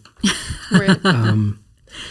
The relationship with. That's also right. It's a facilitator of the relationship to what happened so that you can tolerate the relationship to. You're already jumping to the answer, but what I'm getting at is that there it feels like a razor thin line that philosophically needs clarification, because it's like you're applying behavior to my own behavior, you mean? No, the bilateral. Oh, sure. Like the movements that we're doing to light up the brain. There's behavior. So there's a physical, visible aspect that's having an invisible internal sort of effect. Mm-hmm. And on the other side, it feels like somebody's trying to evoke a behavior. Right. I'm trying to find my words about this, but it feels like a very nuanced difference. I understand it, but I think it's a good thing for us to clarify. Well, you girls that aren't in the field necessarily as students, but you're in the reality of the messiness of being emerging adults, which has a lot of opportunity to try and understand what he's saying. What are your thoughts about that? Because there are places to teach myself how to do something hard through, like, I'm going to make myself a sticker chart and make sure that I go running or whatever it is. There are places for that, and trying to define the nuance of what he's saying. I wonder if you ladies have your own thoughts about it. I wonder if you could clarify the question more about exactly what Jason was saying, and then, like, what part of it. Yeah. I can work on that.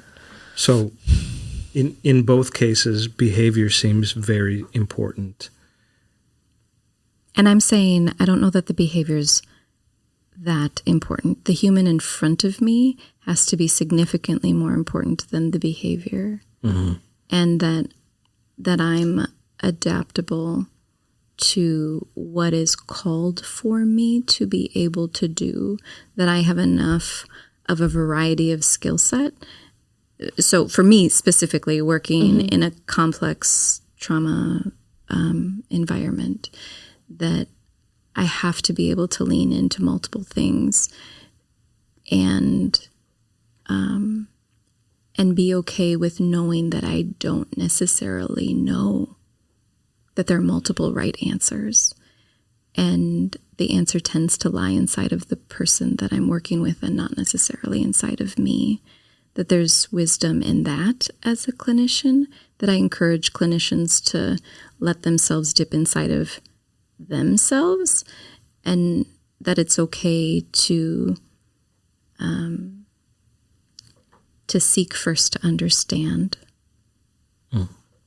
and be careful about when you are trying too hard to be understood, that the answers lie in the person in front of you, and it's okay that you don't know. Mm-hmm.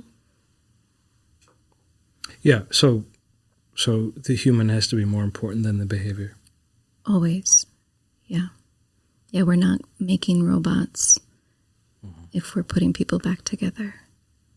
And we don't want to be encouraging people to be making themselves robots either. And specifically with trauma, when you're used to separation being the answer to how do I tolerate living in my skin, then becoming a robot ends up to be part of dissociative principles.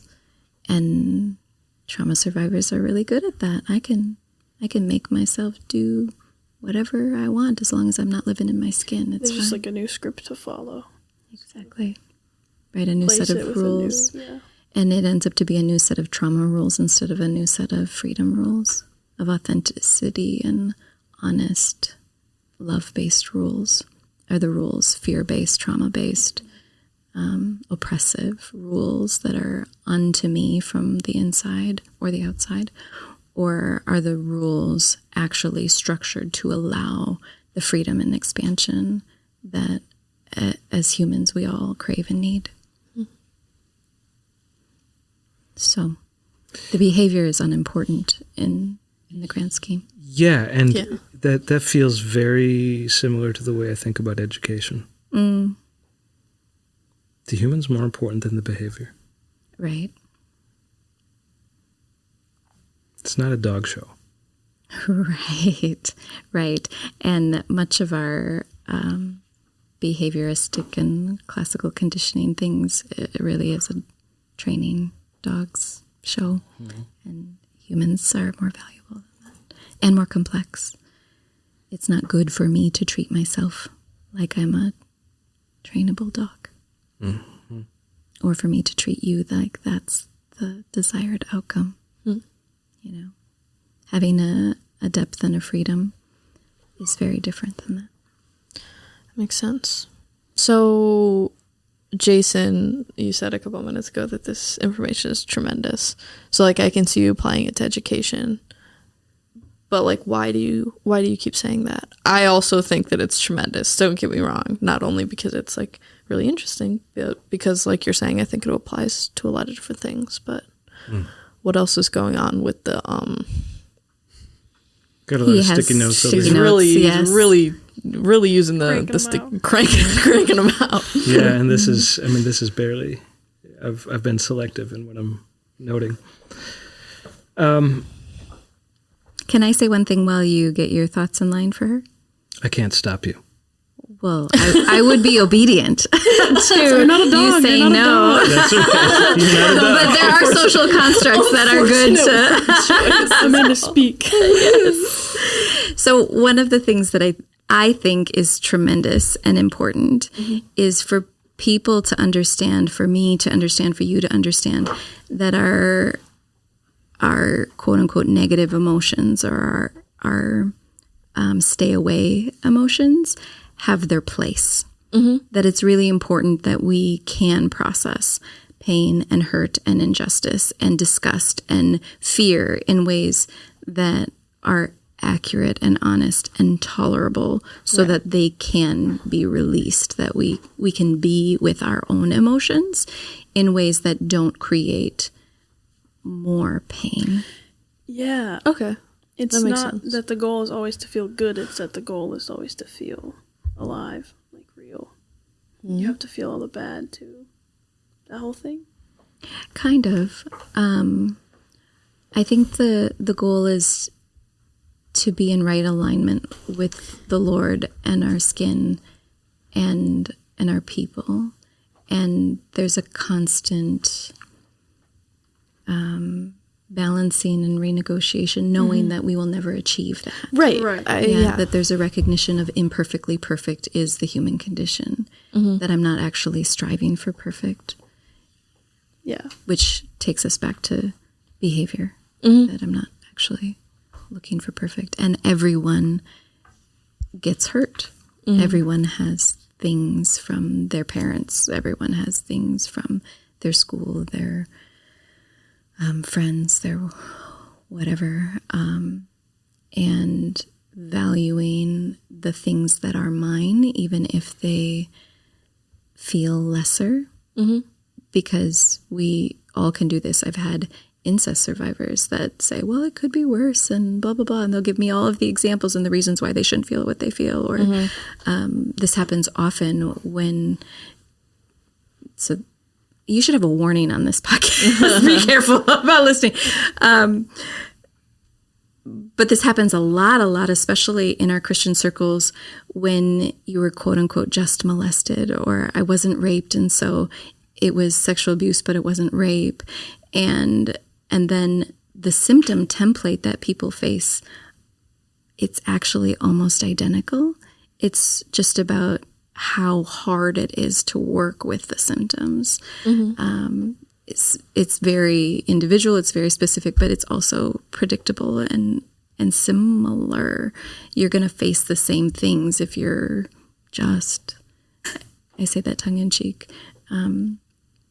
molested, as if you were fully raped. Right. And we have a humbleness that is a disservice to your mental wellness in being able to process the reality of it still had this major impact and was what it was. It was horrible what happened. Right. So I have to be able to tell the truth in ways that are honest to what happened and not honest to what I want it to be. For it to move its way out. That makes sense.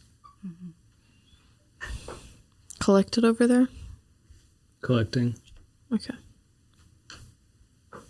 I don't know. I don't know how to answer the question. Your question was, why is this tremendous? Right. Well, I'm so proud of my sister. I think you're heroic for what you do. I think it takes a lot of courage. And I'm very glad that you figured out ways to do this without carrying it all. I think it would be impossible to do this if I was carrying it. Yeah. Right. I have to be able to release people back to the Lord in order to be allowed the privilege to do it. Yeah. Yeah. So looking at my notes, I mean, there's a way that I can kind of bring us to a close. Sure. Here, Yeah. if I just kind of look at some highlights to bring back to mind, things that I think are tremendous. Right. Let's try this. Calm enough to be honest. Feels like a keeper. It makes sense that you have crazy symptoms, given what happened to you. Right. The symptoms all make sense. Yeah. They have a place and a You purpose. said you don't see crazy people, but you see people with crazy symptoms. It happens, yeah. That seems really important. Yeah, I haven't met anybody who's remember. crazy yet. We've several times talked about one has to come to peace with what is intolerable, and that feels transferable. That feels like that's everywhere. Right, and that the Lord does that with us at every stage of development. It's like a new way of saying, do you trust me from the Lord? Yeah, imagine Babylonian exile. You know? Or walking around Jericho with trumpets. Do you trust me? This is ridiculous. Right. Yeah. Intolerable. Right. And terrifying. But are we obedient They have to weapons. the call? Exactly. We have trumpets. I have to come to peace with what is intolerable. And not play God about it. I like the idea that nervous systems can be contagious. Yeah. The way that I've been saying that in the past is that people mirror. Yeah. That's true. So we all have an opportunity to set a tone. And part of the reason that came up is because of your stance towards somebody who's hurting, who has been hurt. The stance that you're advocating is that you don't sort of get worked up, but instead you sort of model the kind of Curiosity. yeah. I'm sure this makes sense. It just doesn't yet. Right. Help You me said, understand. Seek first to understand. Yeah. Seek first to understand. But there's an unspokenness. There's an unspoken Well, I honor the people. stance. Like you have value because you're human. That's part of the unspoken stance. And so the nervous system becomes contagious. Right? Because if I value them, then they start to learn how to value them too. There you go. Yeah. There you go. And that's the key. Again, it's not about me being able to value them that ends up to be the golden ticket. It's about them learning how to value them and them learning how to have a relationship with what is, whatever that means. A relationship with what is, right. And so Right? Tell the truth. accurate and honest. Right. A couple of years ago when I started doing my own reflection and writing more frequently, that was one of the very first things that I wrote about in processing my own relationship with trauma processing. And I remember that distinctly as being the first or one of the first entries was I think it might be the hardest thing for humans to do is to simply sit inside of what is true when what is true is intolerable. That it's not okay that it's true, but yet it is. Yeah, I've got it written down here. At some point you said allowed to look inside. Yeah. It's kind of like getting a hall pass in early grade school or whatever. You have to give yourself the pass, kind of like you have to give yourself a pass to be delighted about something delightful when you're not used to surprises being okay, or to dance at a wedding. Most people have to give themselves permission to play. Yeah. It doesn't happen as organically as we want it to. I was just at a delightful wedding. And I didn't dance enough. Yeah.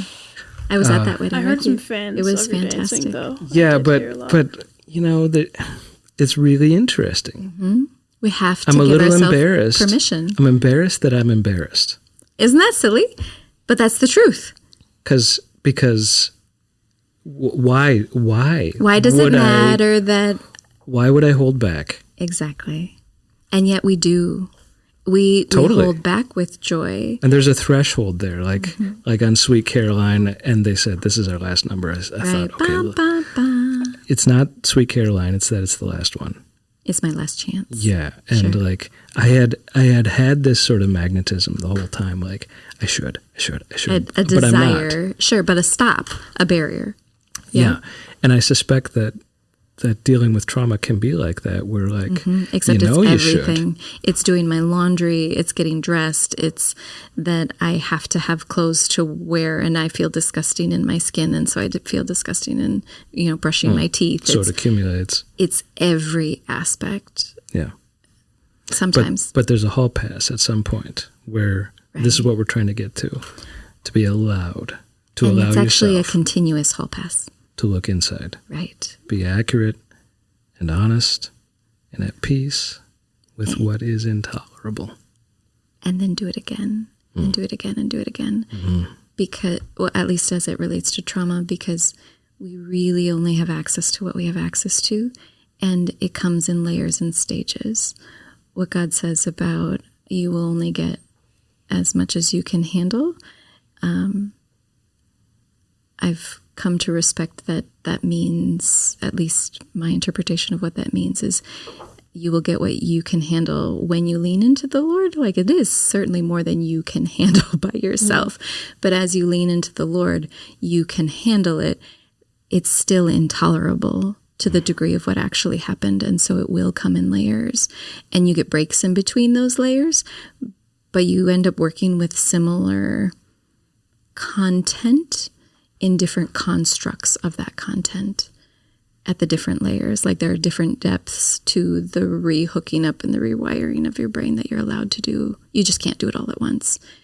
I don't think it's possible unless it's a single incident, simple trauma that's uncomplicated, which I've only gotten to do a couple of, and they're very fun to do. But it's just not typically what I get to do. Right.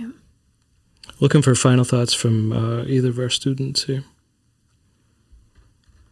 Final questions. Part of my question is, was it too heavy for you to be talking about these heavy topics? Because that's one of my concerns, is like, I feel like I need to have a billboard on my forehead that says, caution, trigger warning, just because I am who I am and I speak like I speak. I don't think I ever felt like that at all. Me neither. I only felt interested and like I was learning, which is good. Most times when you talk, it feels like you're just cracking a code in my brain. It's sticking something in the right place. I'm like, yeah. It's like pieces of the puzzle find homes. Right. Sure. This is I Claire's. didn't know that made sense. This is Claire's bread and butter, though. Like, this is what she's interested It's like there's a in. spy movie, and they're like, the bomb's going to go off, and then all of a sudden Amanda Gerdts says something, and zink! What's the bomb? In the spy movie. What do you mean, Like what's the bomb? Yeah. like the trope where like you gotta clip the blue wire or I the green wire or misunderstood your something. metaphor. You really did. It's fine. Yeah, I feel fine about it. Oh, it was good. And also, it's fine. Okay, that's good. Yeah. You don't have to apologize. Totally You have felt to be fine. genuine. That's That what was you have really to do. interesting. That was good. Yeah, I think this is a tremendous episode. It occurs to me that you choose, Amanda, you choose to go to the front lines of the fallen world. I do. That's where I belong. Yeah. And you're up there working really hard in a dangerous situation with people who are in danger, and all of it comes from sin. Yes. Comes from the fact that every human is a mess. Every human makes a mess. Right. And the more of a mess that is made upon them, the more likely they make a big mess in their wake. yeah, another way And that that's the nervous generation. systems are contagious. Right. And it ends up to be generation to the third generation. When we look at epigenetics, that's what it says, is it's generation after generation of leaving a wake of mess. It's not their fault. Yeah. It's not your fault. Mm-hmm. And it is repairable. it's possible to get better. Most people not only don't believe it, they can't see it, that it's even humanly possible. And so that's part of coping is my only option and behavior is my only option.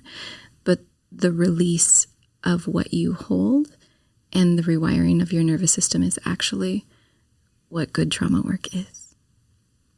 It's magic. Yeah, and you know the fact that we know it's a fallen world, and the fact that Jesus knows it's a fallen world and did something about it. Yep.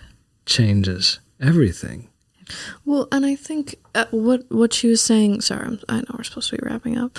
I'm not in a hurry. What she was talking about of the hardest thing, like telling the truth. The truth is just really interesting to me that us as sinful humans are polarized, the way sticking the two sides of the wrong magnets are to the truth. Which, if we think about it for a little bit, the truth should fit in neatly, right? Because that's what happened, or like the fact that it is true should fit in, and it's true that the truth sets you free. That is what scientifically happens. Everything that the Bible says about how we function is what science supports in how do people actually get better. Right. So I mean, that's just so interesting of like, as far as, I mean, if we're talking about like something like the fall into sin of like, why are we so on like the opposite spectrum of what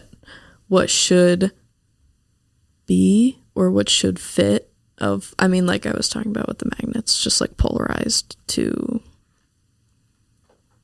the truth. Can I respond to that? Please. Well, if we believe that Jesus is who he says he is and does and did what he said he did, then we also have to acknowledge that the devil is who he says he is too. And he has skin in the game and not letting go. Why would he make it easy? You know, if you think about it like a territory battle on the inside, how much of me is owned by what happened then? How much of me can I not tolerate looking at? That's the territory that belongs to the trauma. I think it's really significant, too, that God chose trauma for himself. Right. Jesus' passion is suffering. Awful. For us, to bear for us, for our freedom. Right. And so, in a way, Satan chooses trauma. Right. And God chooses trauma. Right. But kind of like that behavior thing, like there's a razor's edge in motive. And I'm convinced that God doesn't waste suffering. To the degree that I have witnessed suffering, I have not witnessed the Lord waste it in recovery. It also definitely gives new weight to the words, I am the way, the truth, and the life, right? You're talking about the reverse polarity on honesty? Just the truth. I don't know. The truth. Recognizing Jesus is talking about himself there, that we can't actually achieve that ourselves. Yeah. Right. Yeah. We get to slip into it here and there, and then recognizing we have to work at staying in it. And we are healed through his trauma. Yeah. In absolute ultimate ways, absolutely. We can be right with God through what Jesus did and still be in incredible suffering, pain, because I'm not right inside my skin. And that's a hard wrestle for Christians too, that there can be a misunderstanding that if I was Christian enough or prayed enough or faithful enough or believed enough, then I wouldn't hurt. Then then I could forgive, or this would disappear and it would go away. And this isn't about redemption, salvation, being at peace with one body, many parts inside of your own skin is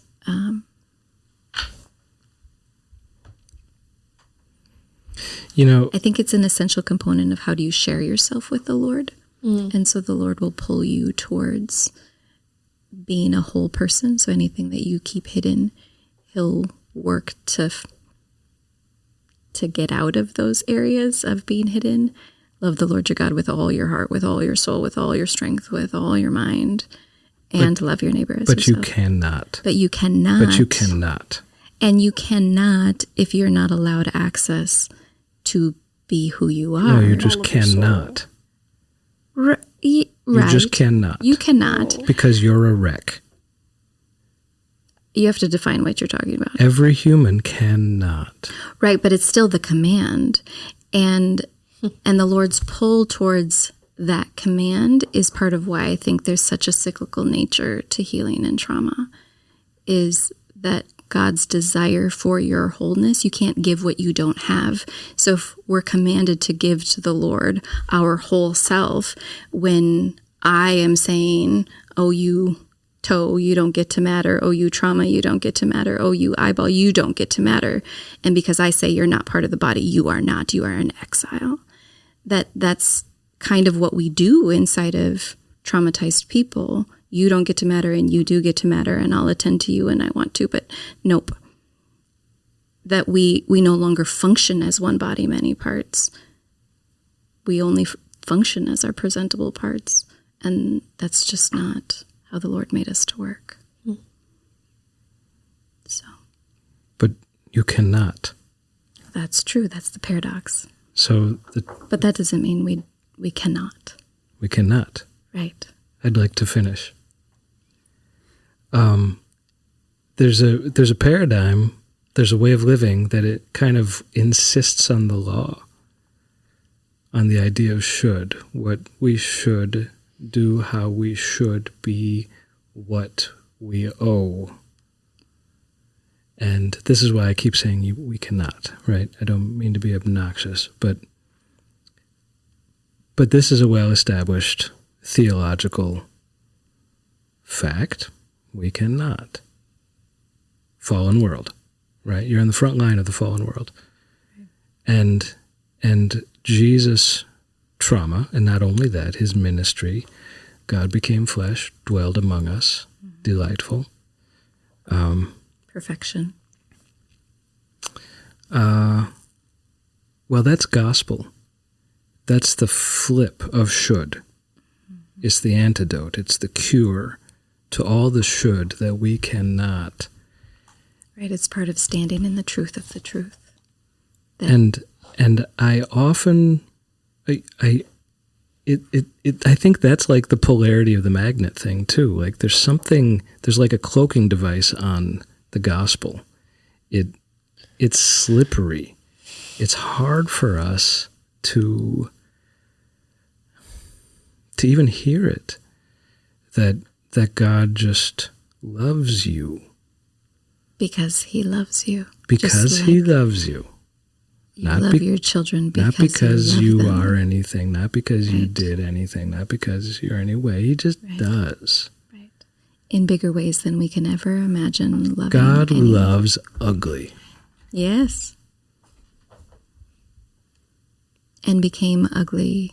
God became to make us ugly. Beautiful. Yes. Yeah. And that it's good and right to allow yourself to be beautiful and dance when you're invited to, or when you're not. At the wedding dance. At the wedding dance. Yeah, you won't let go celebration. Of that. Well, you brought it up. Yeah. No, but this imperfect, perfectly imperfect is gospel. And most things in the Bible and in mental health lie significantly in paradox. Surprises. Mm-hmm. Delight. I think we did it. I think we had an episode. And I think trauma work is beautiful. I think it's beautiful. I think it's inherently hopeful. Yeah. I love it. And good. Mm-hmm. That part of the neuroscience that's so fascinating and fun is that there isn't a degree of trauma that has been found that makes it impossible to heal.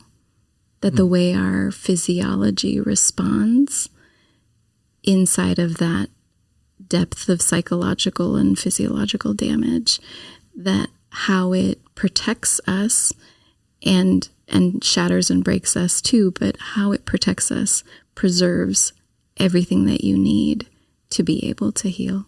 That it's possible no matter the degree of damage. You have what you need. You have what you need. The answer actually lies inside. We call that manna. Manna. Sure. Yeah. I think about it that Jesus promised to write it on our hearts, that it's embedded inside of the person. We don't need to spoon feed it. It's there. We just need to, if you think about the rocks in the field and the soil, the parable of the seeds, we need to clean up the soil. And then there's space. Yeah. Frederick Buechner says stewards of pain. Stewards of pain? Yeah, like you're dealt it, and it's kind of your job to sift. Well, maybe not always your job, but like you sift through it so that your pain can become someone else's, like, how they learn from things or how they become healed, because like you personally or me in the future personally can't help anyone unless we deal with our own stuff, right? It's like, right. Like you're dealt a bad hand. Well, once you sift through it, you have cards to show and can help people. All right. I'm calling it. Do it. Thank you very much. Thank you very much. Goodbye. All you readers, all you listeners. Thanks for coming on. Thank you, Amanda, for being with us. Thanks and for for being having me. who you are. I try to be who I am. Thank you for doing what you do on the front lines of the fallen world. And thanks to Norah and Claire for being who you are. Thanks for listening. And that concludes this episode of Whistle the Feast. We hope you enjoyed being a part of the conversation as much as we did. Whistle the Feast would not be possible without all the creative people and spaces at Bethany Lutheran College. And you can head on over to blc.edu to learn more about the college or schedule a visit. If you have thoughts, questions, or feedback, we'd love to hear from you. You can actually send any feedback about the show to feastreaders@gmail.com. A huge shout out to the wonderful people in our Bethany community for sharing their thoughts with us, and our producer Jaksyn Graham for managing the edits. And with that, I'm Norah Kratz alongside Jaspersen, and we want to thank everyone who tuned into this episode of Whistle the Feast. Until next time. Get curious, be of good service, and discover what God has given you.